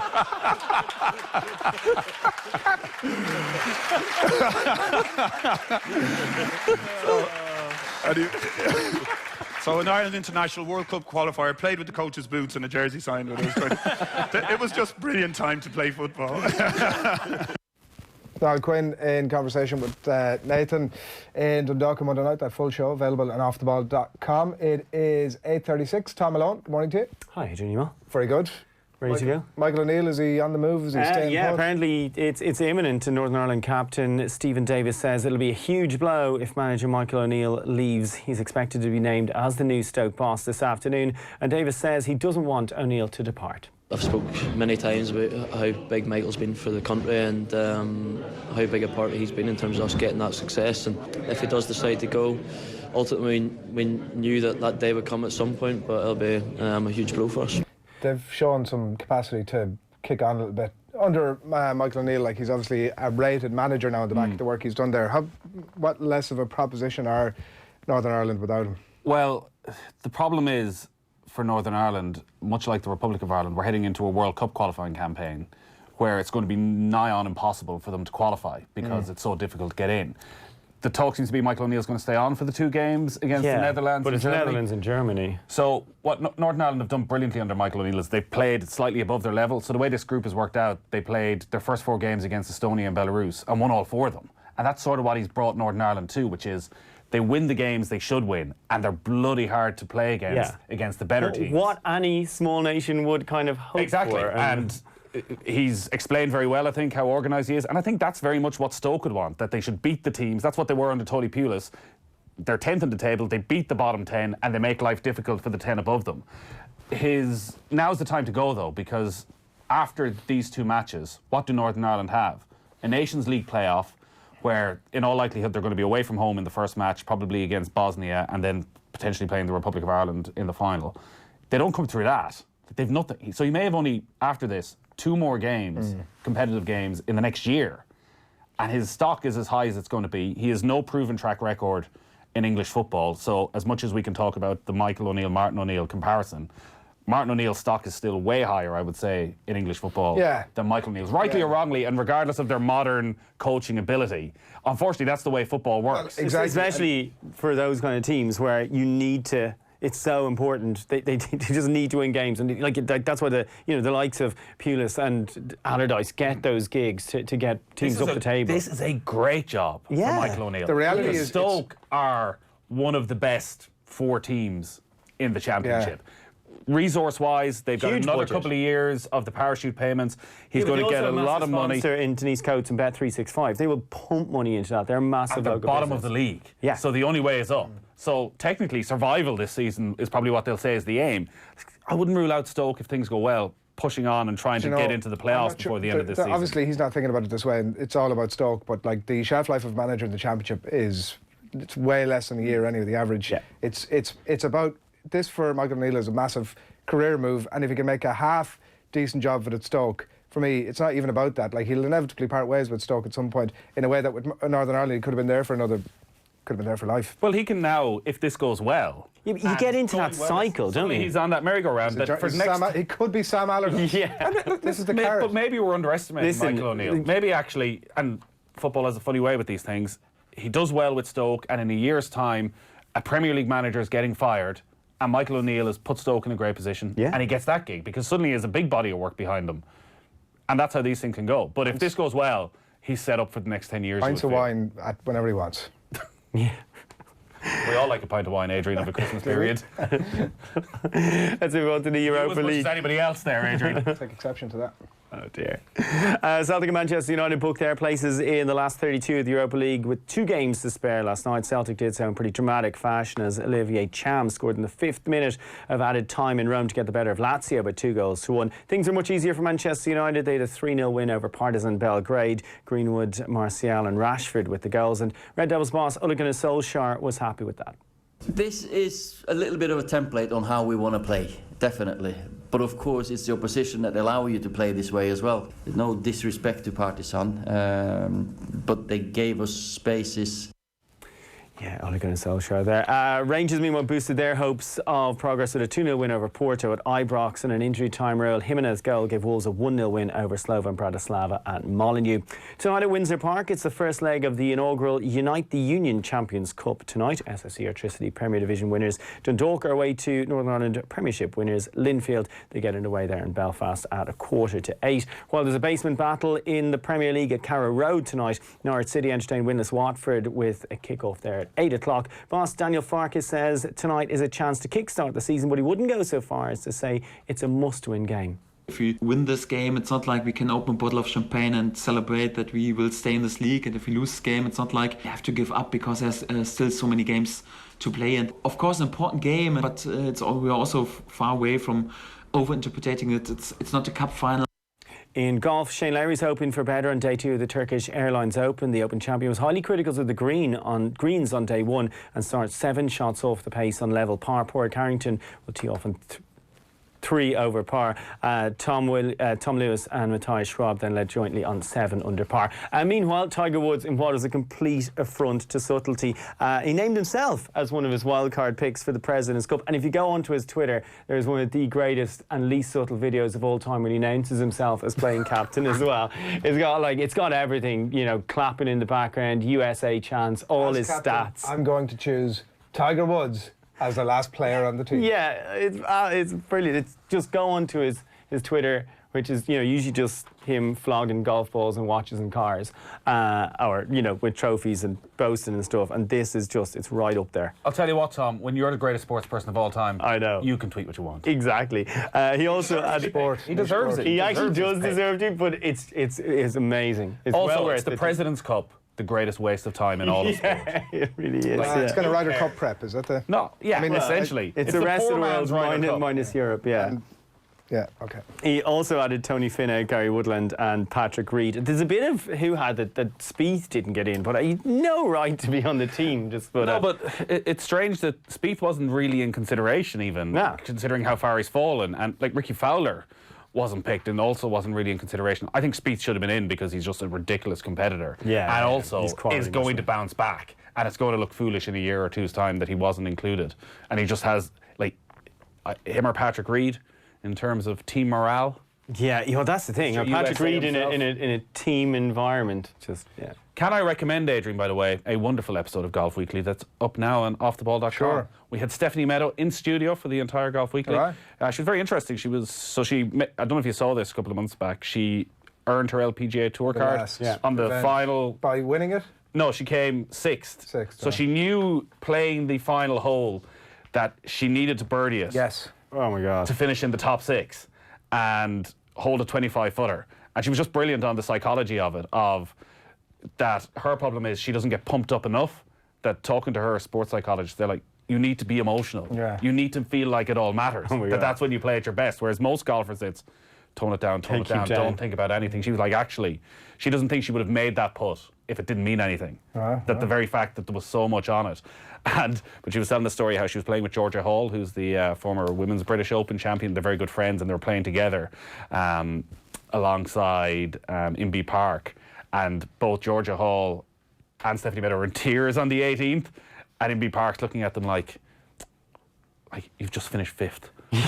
What are you celebrating for? This absolute look of disgust. And she had to go over and explain. It's like, no, I've just made my card for next year. Where can you get this great podcast? Offtheball.com. Right. Sounds great. I get the sense you're going to be tuning in. Sure. Every week. Every week. Rugby, meanwhile, there's a clutch of Irish internationals looking to put their World Cup disappointment behind them on the pitch. Tonight, Connacht play host to Leinster in the first interpro of the season in the Pro 14. Robbie Henshaw, Cian Healy, Andrew Porter, Luke McGrath and Rob Carney all start for Leinster, while Jack Carty's restored to the out-half jersey for the hosts, with Bundee Aki on the bench there to get it away at 7:35. And don't forget, I feel kind of obliged to ask if you're looking forward to Logan Paul against CSI Miami at the weekend. Yeah, can't wait. I see you looking blankly at me. No, well, about that time. I like the element that before they promoted it themselves and they got all the cash, and Eddie Hearn saw that and went, wait a minute, why didn't I get some of that action? Yeah. Where's it on? Sky Sports. The Staples Centre. Yeah, the two YouTubers. I'm not massively familiar with their YouTube. Googling Logan Paul. I feel as if we should wait for you to say something, but then you might also just text your wife. So let's. I'm just checking out who Logan Paul is to confirm if he's the person I think he is. It's 8:45. I mean, 8:45 on this Friday, but he's not the person Nathan thought he was. Breaking news. Apologies about that. Got the little yellow banner going across the bottom of the screen there. Lots more to come. But right now, Tom, by the way, thanks a million for that. Cheers. We're going to discuss the latest events in Mayo GAA. This is the standoff between the Mayo GAA and the Mayo International GAA Supporters Foundation over €250,000 that was raised for certain projects, and the foundation had asked a number of questions of the county board in relation to those projects and in relation to other money raised and governance and sponsorship, and the county board have met 3 times in the last 9 days. Most of those have been behind closed doors, including last night where the media were not permitted to access it. So that was why we sent our media man, Eoin Sheahan, to the scene. Thursday night, lights in Castlebar for an emergency county board meeting. Locked away in camera for over 3 hours, it was expected that the county board would clarify the events of Monday night. Was there a legitimate vote of confidence put forward in the county board executive, and did the club support it? Well, there was no comment forthcoming from any of the attendees in the immediate aftermath. Lads, can I get a quick word on the meeting tonight? Absolutely not. And certainly no comment from County Board Chairperson Mike Kennelly. Folks, I'd just grab a question, since media weren't allowed in tonight, just on what happened at the meeting. Paul will be issued a statement. You know what I mean? And that's the way. What's your own opinion on media not being allowed into County Board meetings? Look, Paul, as I said, will be issuing a statement, and that's the way it'll be. Do you think it's fair that the people in Mayo don't know what's going on? I mean, you have to look at other counties, what's happening. Do you think that other counties are right to do so? Will it be revisited? It's quite possible. Delegates will decide that. And the vote of no confidence today, was that brought the vote of confidence today, was that brought up again? The statement did in fact arrive soon after, but there was still no clarity on pretty much all the big questions that remain. County Board PRO Paul Kinnan also declined to comment. This story, as you would expect, is going nowhere, and it really is the talk of Castlebar town. Indeed it is. It is a sad thing too as well. It's not alone the talk of the town, the talk of the country, the talk of the county. We had 3 years talking and listening to people about Brexit. This is as bad, and it's a pity too as well. But I'm hopeful, and I'm genuinely hopeful that it'll be resolved sooner rather than later. It's sad to think that we're in the news again for all the wrong reasons. And, the thing about football, the thing about sport, everybody has an opinion. There's a huge Mayo following. People think they're right, other people think they're wrong, and whatever people think is their own opinion. But I am hopeful, definitely hopeful, and I sincerely do wish that the thing would be resolved sooner rather than later. You can nearly literally hear Mayo GAA tearing itself apart. It's on everyone's lips. It's the main topic of conversation. It's so sad to see, because Mayo GAA is so embedded in our society here, and for once, there's a real bad feeling around Mayo GAA, and we're renowned as such supporters that can take any amount of hurt, but that's on the field. I think the hurt we're feeling now is different. It's more serious. It's more in the soul of Mayo GAA, and I think that has really torn people to shreds, really. I suppose, how much time do you have, really? I mean, it's a long-running saga that unfortunately, only puts Mayo in the headlines for the wrong reasons again at this time of year. It seems every year Mayo don't win the All-Ireland, they still somehow become the story towards the end of the year. My own thoughts on it are just that it's been handled very badly, probably on both sides, to be fair. To give the county board a bit of credit, is that they have been blindsided at times by some of the letters or emails that have been sent to them, maybe the time and right before meetings and that. But then they don't do themselves any favours by having meetings in camera, and then almost immediately what happens in that meeting gets out. You have clubs then saying, hang on, you're saying something happened that didn't happen. And it just begins to kind of beg our belief as to what's actually going on. Do the executive know themselves what their plan is, what they need to do? And then on the other side of things, are they being pushed a little bit too hard maybe at times by Tim O'Leary and the foundation? Do you think that Tim O'Leary and the foundation, the Mayo Supporters Foundation, should just hand over the money at this point to Mayo GAA and let Mayo County Board do what they want with the money? Oh, not by all means. I mean, to say, look, if you're sponsoring something, and let's be, even myself here, from week to week, somebody comes in and look for sponsorship. But you feel that when you give something to somebody, if it's only a voucher for a meal, that you want to know where the voucher's going, where it's spent properly. It's money well earned by somebody. And no matter who or she is, let it be 1,000 or 500,000, let's be honest about it, that money has to be earned somewhere. So there should be a little transparency, no doubt about it. From money point of view, doesn't matter what size it is. If you give €1 to a child, you want to know where he's going with it, in the story. Yeah, absolutely. I was nominated last night by my club, Ballycroy, to be the next Mayo GAA PRO, and I feel eminently qualified to do that. People are calling for professionals to be brought into the Mayo County Board, the same way as you often hear people saying Michael O'Leary should be brought in to run the health service. The people look for professionals. I'm a journalist for 20 years, so I see it from both sides. I absolutely can understand the volunteerism and the hard work of anyone involved in a county board, but I see that we've got to tell our story in a much more professional manner, in a transparent manner, in a manner that brings our community with us, and in a way that certainly doesn't insult any supporter of ours, whether they're a millionaire or whether they're a season ticket holder. Well, I used to work for CRC-FM, the local community station here in Castlebar. Did a bit of work for Midwest Radio as well and the local newspapers, but mostly CRC-FM, where I was the sports editor. And we covered Mayo GAA. I mean, they're the biggest show in town in the county, regardless of sports. I mean, soccer, rugby, sports like that have their place, but Mayo GAA is what makes Mayo tick, a lot of people will say. If the county team are doing well, the county's doing well, and vice versa.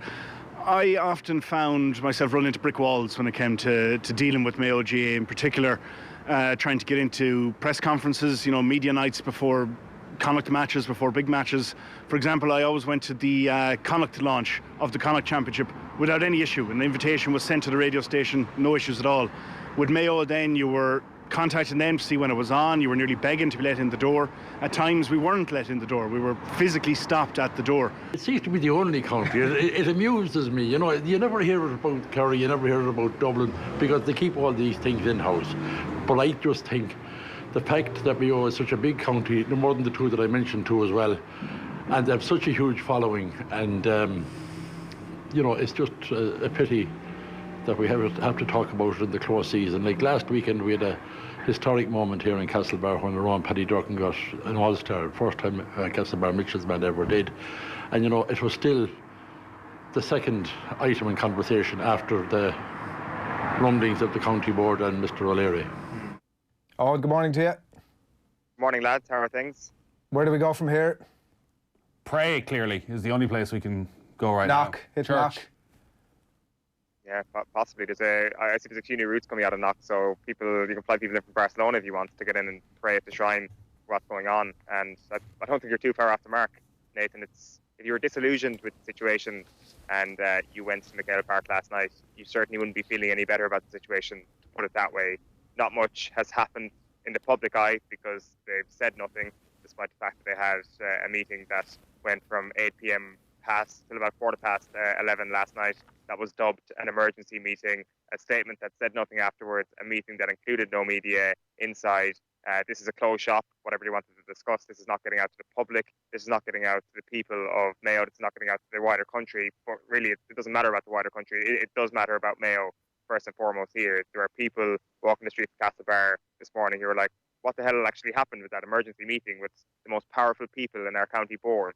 They don't have a clue, basically. And you will see stuff in the rumour mill. Everybody will get stuff in the rumour mill. But that's what we've got to operate now when it comes to a fairly important story in the GAA. So they wouldn't speak to you last night. They issued a statement, as you say, which basically said absolutely nothing. There's a degree of contempt, obviously, here for they're wrapping it up in a contempt for the media, which is ultimately a contempt for Mayo GAA fans, as I see it. We're sitting in a vacuum now, right? Like, there's no information forthcoming from Mayo GAA. We discussed earlier that I actually understand that if they did want to, at some point, say that obviously there's a legal sensitivity here, and that's something that deserves discussion behind closed doors before we come out and tell the public exactly what the plan is, whether that's changing positions on the county board, whether they go back for a re-election, where they're at with that vote of confidence, what's happening with the funds, whatever it might be, I would understand that. But as we sit now, that statement has not indicated that in 1 week's time we're going to tell everybody what the plan is. This has been a complete and utter PR car crash for Mayo GAA. There is no two ways about it. They, to a point, had a situation that was quite controllable a couple of weeks ago because, as you say, Adrian, they had the legal arguments to lean on, and there was full legitimacy in that. I full sympathy for Mayo a few weeks ago when you have this big figure with a lot of money abroad who wants to pump money into your organisation, who also ran this event in a country that have very tough taxation laws. He needs his receipts. He needs to see where the money is going. You can see where it's coming from on his side, but it is also unique from Mayo's point of view. People don't get elected to county boards because they know how to kind of deal with millionaires. That's not part of the county board setup. So I had sympathy for Mayo on that level. I had sympathy for them keeping the dealings with Tim O'Leary behind closed doors because of the reported solicitor letters coming through. But I don't have sympathy for this weird blanket ban across the media, the way they've managed to try and get through a vote of confidence this week. They've made life quite difficult for themselves this week. They were in a situation where it was controllable, as I say, but they've just made it a hell of a lot worse, and the question marks have just got bigger now. They had a bad situation, and it's 10 times worse than it was when it started.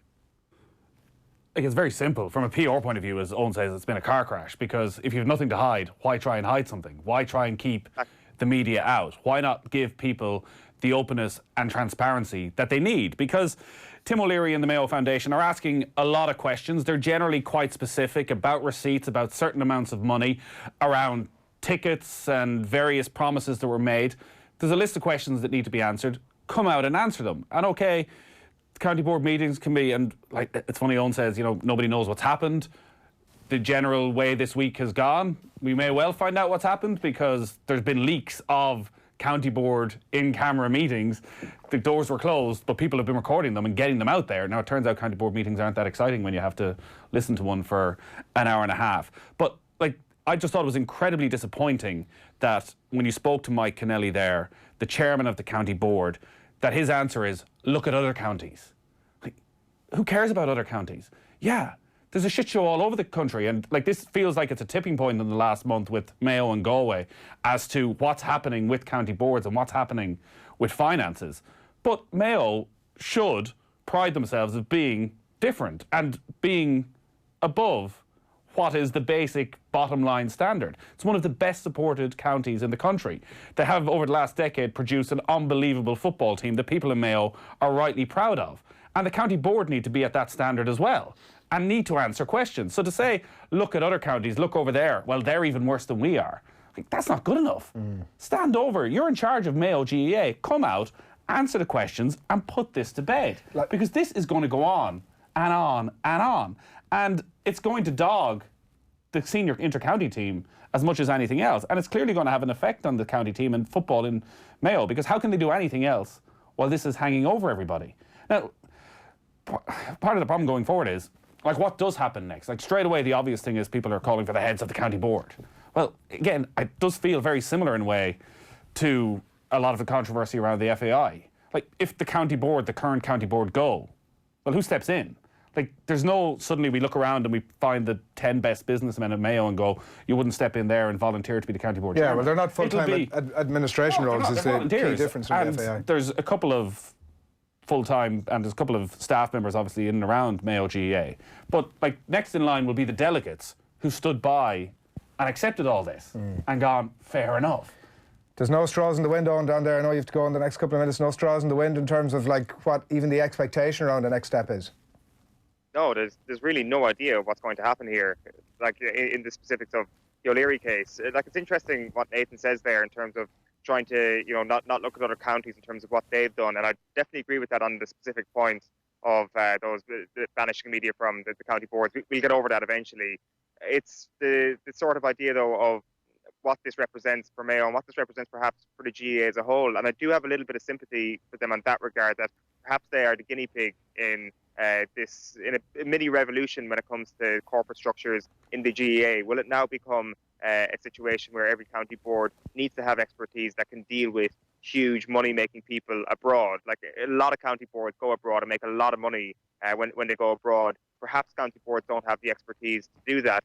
Maybe the first step is actually owning up from the county board and saying, we've made mistakes here. We're maybe perhaps a bit careless. We can get this sorted with Tim O'Leary. Ironically, the one good move, the best thing that I've seen the county board do over the course of the last few weeks is actually Paul Cannan, the PRO, coming out and apologising for playing shoot a donkey in that Underdogs game. This is the first time we've actually seen somebody from Mayo GAA come out, hold their hands up and say, listen, I did something wrong. I'm a human being. I make mistakes. Not only are Mayo GAA human beings, they're dealing with financial things here that perhaps they haven't dealt with before. And perhaps if they all just stepped back and were a little bit more transparent and said, we have a problem on our hands here, they might have the backing of the county, they might have the backing of a few more people to actually be able to get through this. But no, who knows what's going to happen next, especially with the situation with Mr. O'Leary. Yeah, part of the difficulty is we don't know if they've made mistakes. We don't know exactly what the situation is, whether everything's been run as smoothly as it could have been, and we just don't know about that.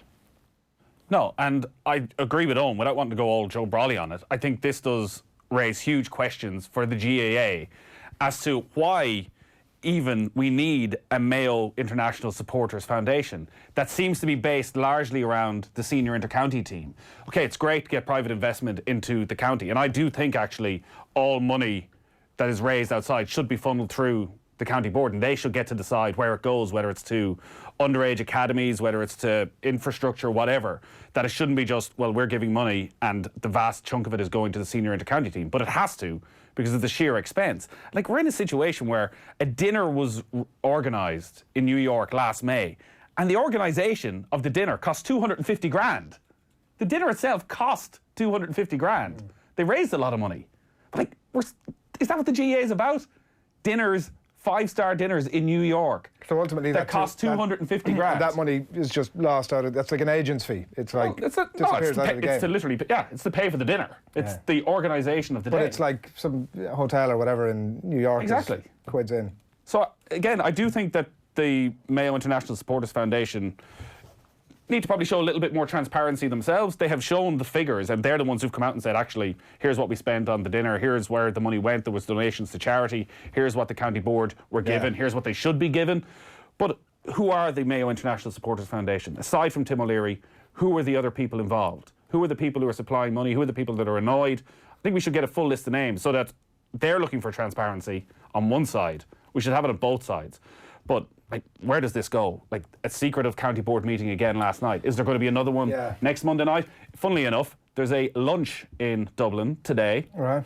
A fundraising lunch for the Mayo inter-county team at the Shelburne Hotel. The one thing that I think it will do in terms of where it goes from here is that it will enlighten the general public who contribute to these events. They crop up all the time at any county that's worth their salt in terms of trying to do a bit of fundraising. They crop up all the time, and generally there's a non-questioning aspect of, I'm going to turn up and give my couple of £100 to my county because they deserve it, and I think they should have the best possible facilities, etc. But there'll be more of a questioning now. You would hope that if you are one of those people who's turning up to one of those events, you're like, who are this group that I'm giving this money to, and where's that money going to be spent? In a way that I don't think those questions are asked now. Well, people don't want to be embarrassed, and Owen, your sense from being on the ground, and I'm always wary, particularly when we talk about Mayo, that there's such a huge diaspora of Mayo people, that people in Dublin and around the world seem to spend a lot of time talking on behalf of the people who actually live on the ground and are volunteers on the club, in terms of, like, I think part of the reason the clubs came out and made their statements is that they were embarrassed. Suddenly there was this backlash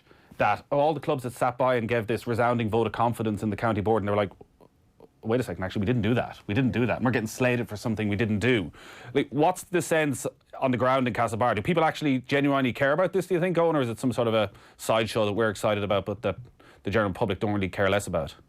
No, it matters hugely. And even just on the specific Castlebar thing, the idea that Castlebar Mitchells were one of the clubs that came out this week and actually said, hold on a minute, was that actually vote of confidence, was huge news. I think somebody compared them to Real Madrid or something like that, and I had a conversation yesterday saying, like, this is a huge club coming out against their own organisation. This was a huge moment, and for the people of Castlebar, seeing their club actually coming out and saying that was a big thing. But it's not just a bit of scandal, it's something that seems to have seeped a little bit deeper, I think. People are, maybe it is because of the number of scandals we've had over a couple of years, but people are fed up with this. The number one thing Mayo people want this at this point is for it to just go away, for it to get sorted out, and for it to go away. But perhaps there is a deeper appreciation at this point that because we've had so many of these instances over the last couple of years, perhaps there is a deeper look required in terms of what the structures are in the county. Maybe that's a little bit unfair on Mayo, but it does seem that this one has just got a little bit deeper into the skin than any of the previous times we've been talking about Mayo in the off-season.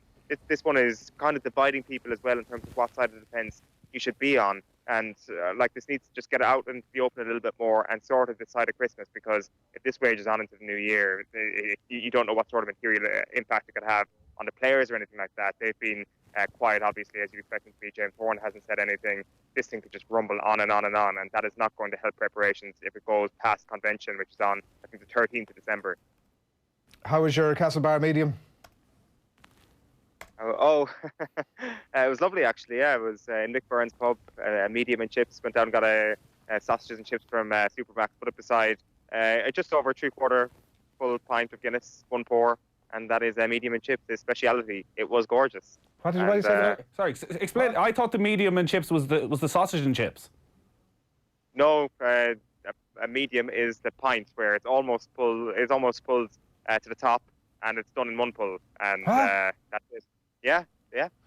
I thought that was something that we sort of laughed at Americans for, who came in and saw the pint being 3/4 full and then just started drinking. You're like, no, hang on a second. Is it because it's like closing time and they just have to get it done as quick as possible? Potentially, I think it did start as like a joke, or somebody might have pulled away their pint without waiting for it in his pub before, and they actually enjoyed it very much. So he's kind of made it. He doesn't throw them out. He suggested he gave it to me, and I don't think he'd ask you to pay for a medium, for example, put it that way. I think it's just kind of a novelty thing that he does in the pub. You didn't have to pay for it? It's... What? It gives him a lot of free He's throwing out 3 Guinness. What he wants is for us to be talking about the medium right now, and sure, he's got his wish. I think what's happened is they've just taken the hand out of you, Owen, is what's happened. I was just going to say... There was so much good journalism for the last 24 hours, and then it turned out you were taking the free drink from them. And they were also taking the piss out of you with giving you this like Guinness, that 1 pour. Nobody's ever heard of that. Did you hear about that idiot from Kerry who came down and was drinking the 3/4 filled pint and was telling everybody about it? It's like the greatest thing ever. Good luck. You're probably more than correct. Thank you. Good luck. Safe home. Come on. I think maybe we should do this more often, send on out to provincial towns. And 100%. The only difficulty is after a while people are going to start waving purple things behind them. Well, essentially he's doing that Jack Charlton thing of, paying for everything by cheque because nobody's ever going to cash it. Sign it, and you didn't get my purple. Your purple what? Reference. The people are going to start crowding. No, people are going to start crowding behind them, and at a certain point, people are going to realise, he's in town. Well, it's early. That's what we want. It's 8 minutes past. It's Friday morning. We're going to put everybody out of the misery and talk rugby next here on OTB AM. Alan Quinlan is going to join us in the studio. First, here's Brian O'Driscoll discussing Saracens on Wednesday night rugby. This has been touted for quite a number of years. This is not a rumour that sprung from nowhere. And it was interesting. I read an article today from Chris Robshaw, and he seemed particularly annoyed.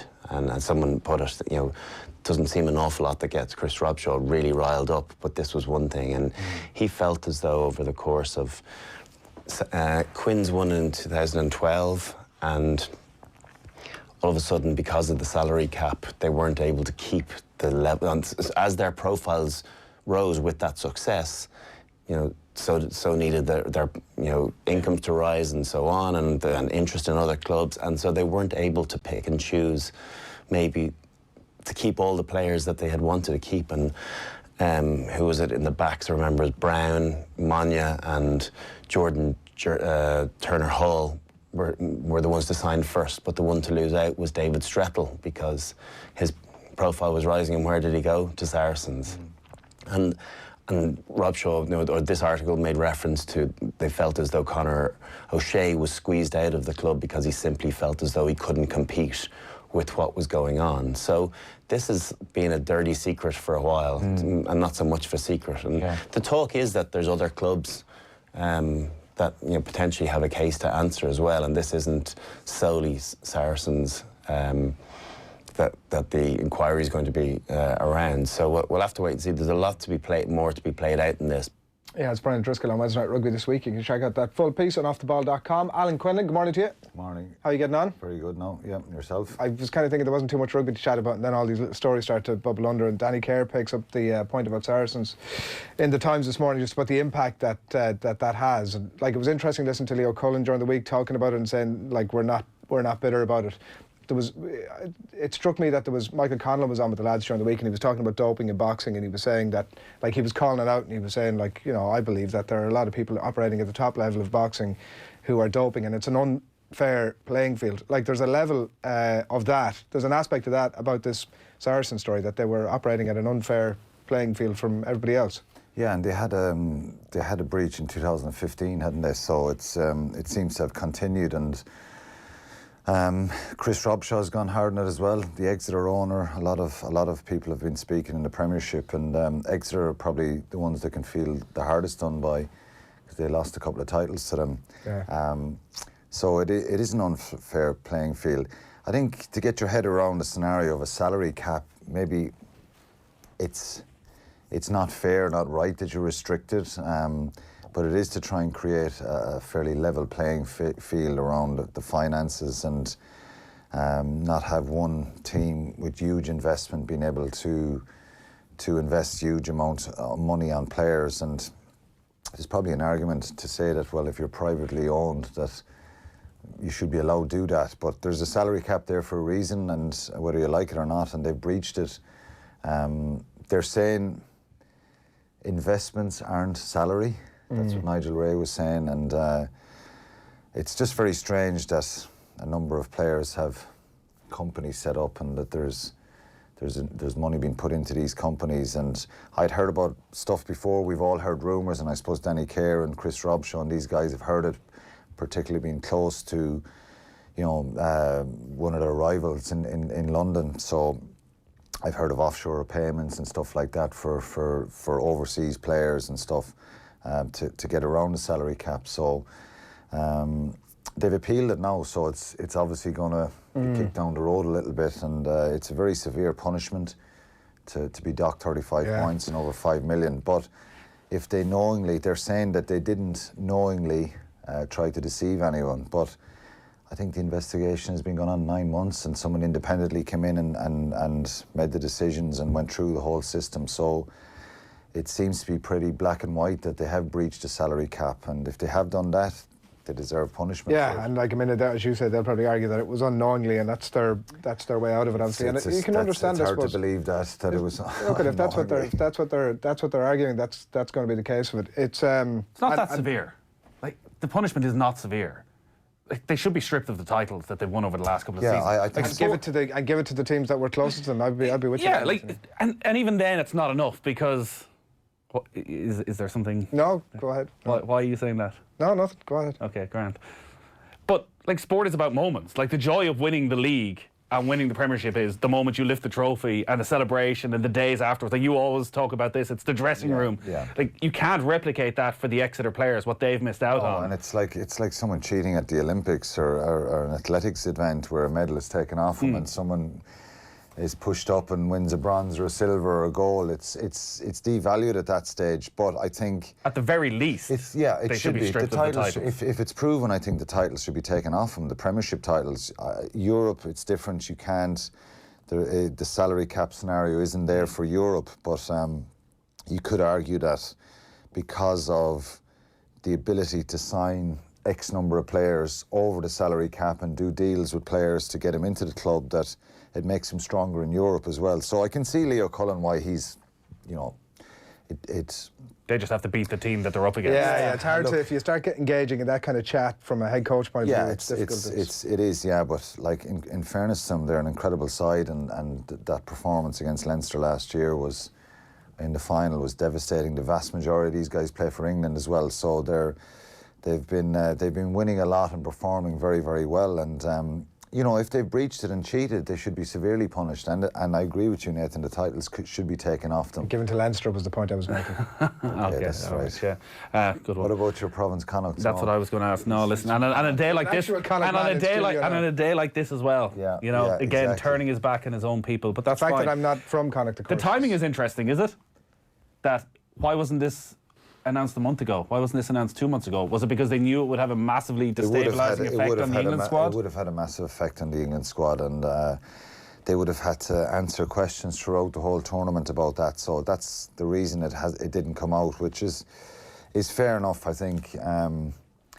Obviously, Premiership Rugby wanted England to do well, and but this is something that it's been an undercurrent, and people have been talking about it for a couple of years. And if it's wrong, and if they have cheated, which effectively it is, if you're breaching the salary cap, and they should be severely punished for that and reprimanded and have to make change there and adhere to that salary cap. Yeah, and it'll be interesting to see how it, obviously it's arose as a situation, so is it no longer a situation, or is that in itself going to have repercussions for that team? Are they going to have to essentially lose players or start paying them less money and ultimately lose them that way? I'm not sure. I think it's definitely going to be divisive, and if players are on certain contracts for a number of years and that they've signed legally as well. See, the simple nuts and bolts of this is, if you've owned Farrell, the Vunipola brothers,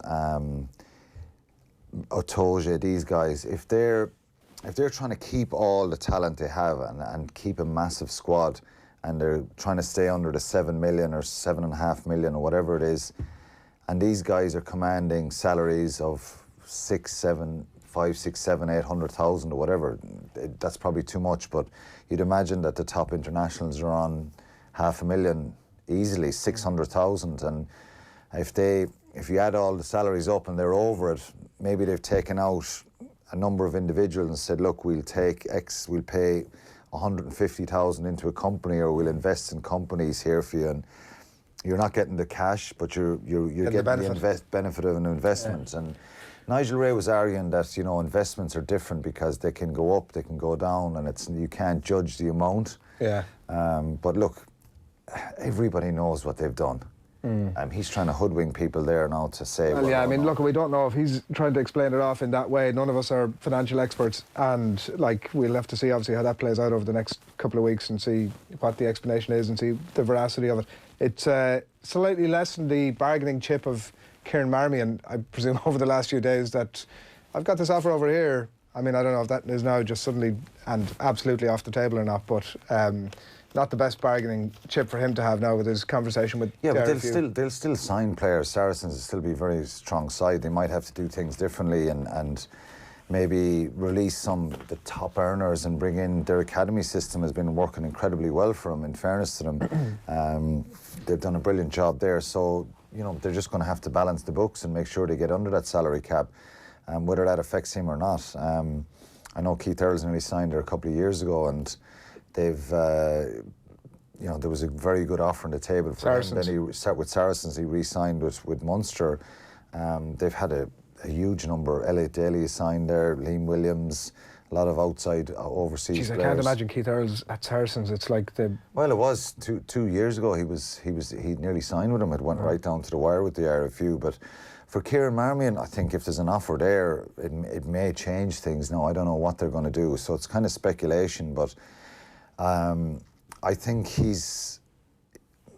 Andy Friend spoke about, how important he is to Connacht, and I think he's done a fantastic job over the last number of years. So it'd be a shame if they lost him overseas. But I think the fact that it depends how it plays out now with Andy Farrell in Ireland and where he is in the pecking order there, because obviously if you're not getting picked for Ireland here, well then you're going to be tempted by and it's no harm for him, for his development, for his career, for a message to Andy Farrell that he's been linked with one of the top clubs in the world, obviously. The only doubt about, and looking at the playing roster, I mean, I'm not sure the answer to this one, but in terms of game time that he gets over there, like you look at the scrum half roster there at the minute, Alex Day, who's like a 26-year-old journeyman essentially, Ben Spencer, the 27-year-old who people will be aware that squeezed into the England squad, he's got a handful of caps, got in there at the end of the Rugby World Cup. Tom Whitley's 23-year-old former fullback. And then obviously Richard Wigglesworth, who's like coming close to the end of his days, 30-odd England caps. Whether or not Marmion starts or gets much game you'd time. imagine he'd nearly go to the top of that pecking order. Himself and Ben Spencer would probably be the ones fighting out for that top position. But any of the top teams seem to have 2-3 players in every position who are top quality, and that's probably one of the reasons why they're breaching the salary cap, is because the depth in positions, the amount of players they have, and a lot of top earners, so maybe they need to change the whole approach there and get kind of lower level players on lesser salaries and as their backup players. But if for Kieran Marmion, like, his head will be turned by this offer if there is an offer on the table. And do you think it's a gamesmanship, or is there something in it? I can understand. We've seen a lot of guys over the years who've used overseas offers to try and get better deals here. I think Connacht would definitely, because he's one of the top players for them, would definitely try and put their best foot forward. And I think it'll come down to ultimately where he kind of sits and what his mentality is around playing for Ireland. Yeah, Andy Friend was saying obviously during the week that he has indicated that he would like to stay, etc., but seems to have been incredibly burnt by being left out of the World Cup squad. Bundee Aki obviously is the other one who's in the middle of contract negotiations, and some indication that he too is kind of eager on a bit of a path out. Like, obviously he was brought in, I don't think it was expressly at the time, but there was certainly an indication that at some point or another he was obviously going to qualify for Ireland, and at that point we'd get him involved and away we go. Like, is there not almost some sort of a inbuilt inference that if that happens, like, you're going to stay here for your career? Like, is it not a bit of a slap in the face for Irish rugby if he decides that he's leaving? You can't expect a player just to say, right, now, on one hand, there's been a lot of investment in him and he's been incredibly well looked after here and paid pretty well. His new contract was a significant increase on the original one he signed, the first one. But you can't expect a player just out of loyalty to stay and not be able to move. Well, if you were a professional rugby player or a professional sports person, you'd understand, Adrian. It's cutthroat business. If Bundee Aki gets injured in the morning or he's gone, someone else comes in. It's just But it's a different set of circumstances, because he's been brought in here expressly to come and play for Ireland. And that's what I mean at the start. Of course, there's definitely a scenario where you feel that because Ireland have put him on the map, he's gone playing international rugby, he's earned significantly more money here. Not just his Connacht or his RFU contract, but he's got match fees for playing for Ireland fairly consistently in the last couple of seasons. But you can't expect someone to just go, well, I'm going to stay here now. If he gets, you've got to weigh up the option, and people realise it when they retire. It's sport, it's business. People move on. It'd be incredibly disappointed. I'd be very disappointed if he did go, and I think he'd be a loss to Irish rugby. And it would be a little bit of a slap in the face to say, well, look, we've brought in a New Zealander here. He's become Irish qualified, and then after 5 years or whatever length of time, they decide they're gone and they're, Sport is full of slaps in the face. It is, and ultimately, Nathan, he'll go back home someday. But it doesn't make it right. Like, if CJ Standard did the same thing, we'd be saying, this is ridiculous. Like, but there's hypocrisy giving you a massive contract. You've taken a load of caps off some Irish players. You use both ways. You know what I mean? It's sport, and that's it. And like, the IRFU are cynical in bringing Bundee Aki and CJ Stander in. Like, they're bringing them in with no connection whatsoever to Ireland, to boost Irish rugby. Yeah, but the flip side of that is that they're taking a punt on them. They're going out on a limb to bring this player in, obviously with the idea for the betterment of Irish rugby, for the betterment of the game, ideally that we start performing at World Cups, etc. So they are going out on a limb for them. And then if at some point after that they go... But it doesn't matter. Your contract is your contract. You signed for X number of years. You renegotiate, you're happy with the offer or you're not, something else is on the table, you weigh it up, and I wouldn't hold it against anybody. I'd be disappointed but that's just the nature of it, and the RFU will know that. Like at some stage... The RFU didn't care less about the player CJ Stander was replacing or the player that Bundee Aki was replacing, whose career they were stalling. Yeah, or vice versa. If they're replaced by someone else, you could slip off the pecking order very, very quickly. And ultimately, both those guys will probably end up going back living in New Zealand and South Africa. I don't know. I'm speculating there, but I imagine they would. But if there's an offer comes on the table, and if CJ Stander, I'd be saying to my agent, well, see what's on the table and see what offers are there, and then you weigh it up and I think there's going to be a lot of pissed off Irish fans if that happens. Yeah, there would, because there's a lot of Irish fans stuck up for him and kind of the controversy around becoming nationalised and stuff like that. So of course, yeah, a lot of people would be disappointed. But that's sport, Adrian, and whether you like it or not, it would be a slap in the face. But I would never hold it against a player having been there and done that. Bundee Aki picks up an injury, runs in the next few months before he signs a new contract. There might be nothing on the table for him. That's just the nature of the business. So if Connacht want to keep him, the RFU want to keep him, they've got to put their best foot forward and hope he makes a decision to continue playing international rugby, because obviously if he goes to France, the UK or Japan or back home, he's not going to be playing for Ireland anymore. He didn't have as much to say when Robbie Henshaw was leaving Connacht, I can tell you.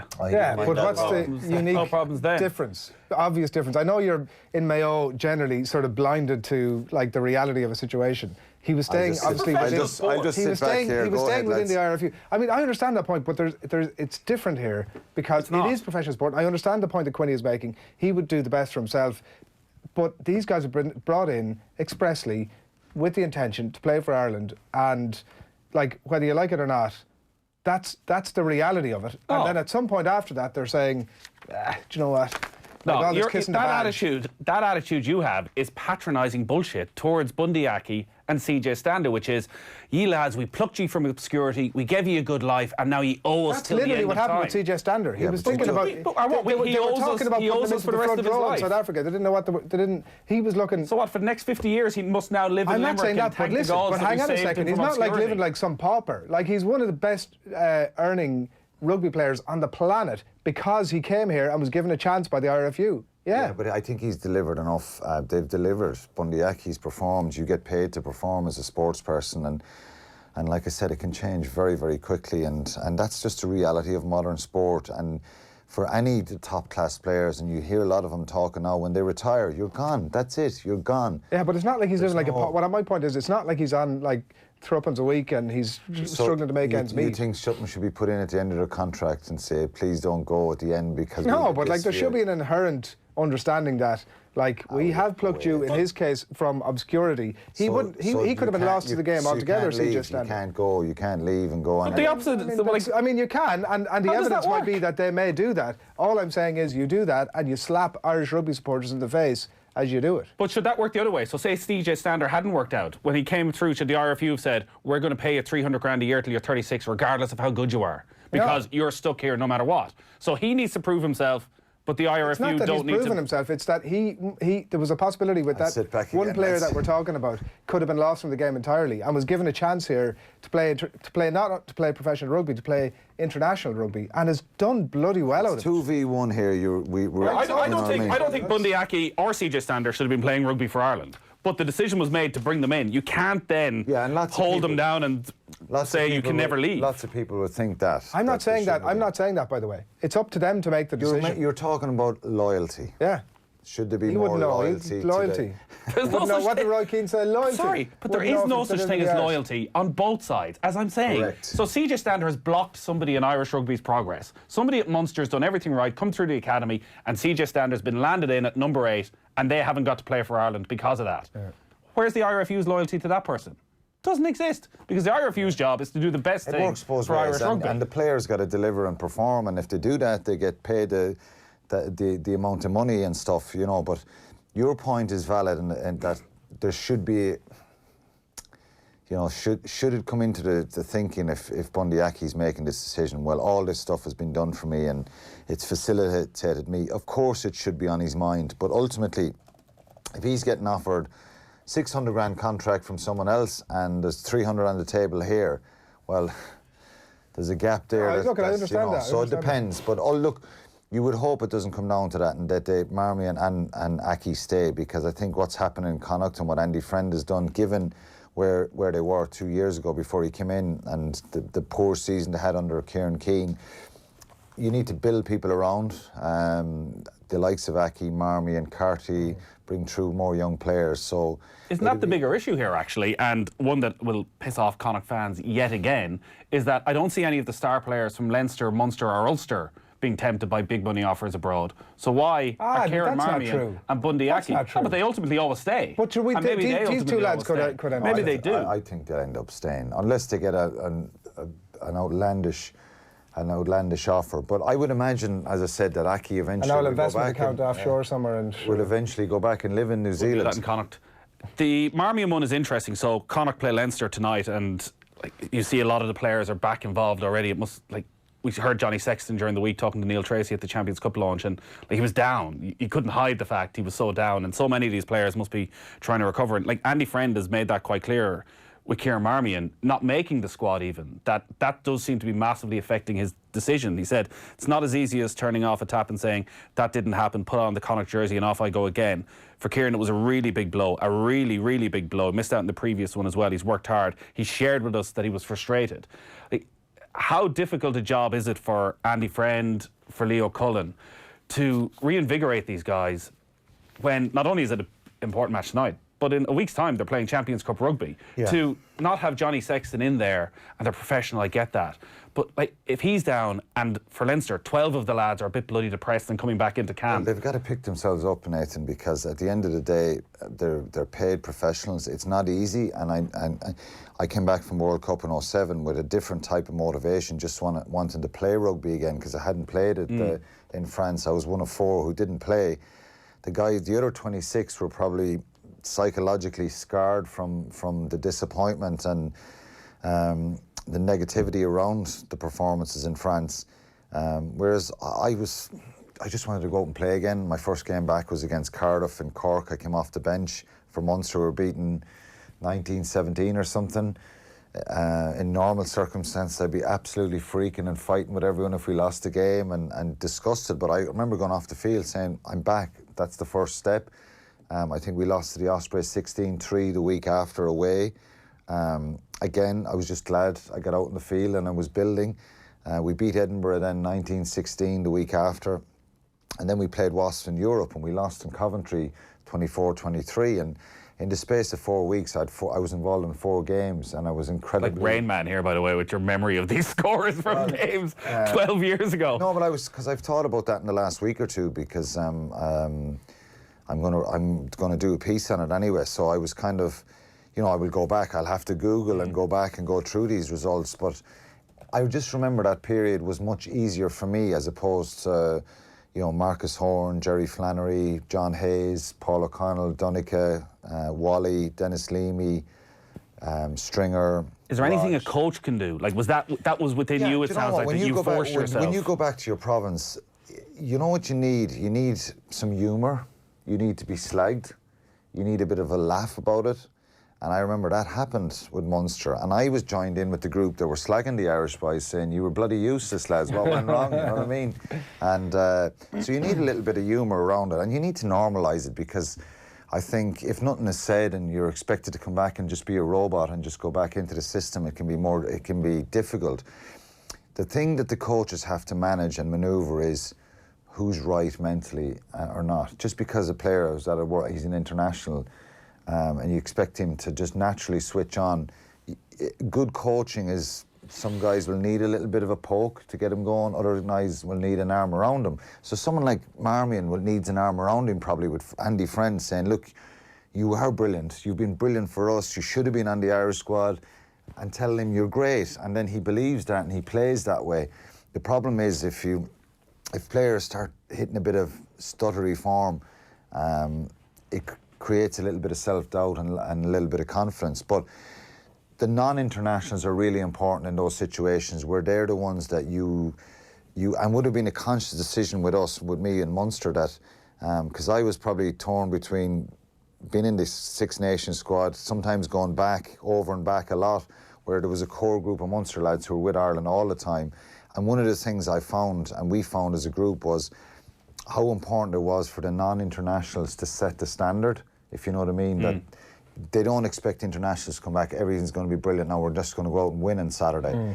Make it difficult for them to get back in the team, be angry if one of them is selected ahead of you, and, you know, create a little bit of an edge that they have to fight for their place back, in a sense. Ultimately, they're going to get picked unless something's drastically wrong with their performances. But it is difficult. You know, it will be difficult for those guys in the next few weeks. A couple of quick comments to wrap on before we go. Message on Facebook asking if the RFU should be asking them to sign 6 or 8 year deals. Like, that'll just never happen ultimately, for several reasons. I think maybe on both sides we'd probably agree that. The David Cordigal was in touch to say they've played for Ireland, they served us well. If they want to go somewhere else, I'll be disappointed, but I never hold that against them. And Hanoi Tripper says players got to make cash while they can. Only one knee injury away from retirement. So, I mean, whatever. The vast majority are agreeing with us, so. I'm glad that Adrian has committed his long-term future to off the ball, RTE, Yeah, he can't put go the checkbook anywhere, away. It's a good job this lad isn't in too many Fridays, Quinny. We'd just He's been great now. Look, I keep coming in, Nathan. Yeah, we'll put this fella back in his box. Send Owen back to Mayo permanently and I'll come in here. Quinny, thanks a million for coming in. Nathan, fair play. You're more than off parenting, so we were sort of doing you a favour is what happened there. But yeah, it's great to be here as always. Thanks for coming in. That is it from us on OTB AM this morning, 9:35. Stay tuned though to the Off the Ball channels and to OTB Sports Radio throughout the day. If you've missed anything from OTB AM this morning, we had the sports pages a bit earlier. We spoke Liverpool City with Phil Thompson and Richard Dunn, rugby with Quinny there, and Eoin Sheahan's day with Mayo GAA. Somebody, by the way, was in touch to say that Mick hasn't served a medium in Castlebar for years. So I think he just spotted he spotted a candidate, let's call him. You can catch the podcast back on offtheball.com/podcast. Also on the Go Loud app. You can watch it back on our YouTube channel as well and hit subscribe when you get that far. Tonight on Off the Ball, Friday Night Racing, Premier League preview, and it's all live from 7 o'clock and across the weekend. The Saturday panel tomorrow from 1 o'clock featuring Motorsport. 2 o'clock to 5 football with Dan and Johnny and Damien Delaney. Oh wow, good. It's a good one, yeah. Sunday's going to be great. Sunday pay-per-view. City. Buzzing. Pay-per-view. Pay-per-view, yes, it's going to be great. It's all going to be great. It's going to be great. It's United against Brighton with Stephen Doyle and... It'll only be great if Liverpool win. If Liverpool win, it'll be great. This is like a quiz. And 4:30, but I don't have many answers. Liverpool against Manchester City will be Stephen Kelly and Nathan Murphy. All right? Yes. Excellent. Cannot wait. Good morning. OTB AM. This is OTB Sports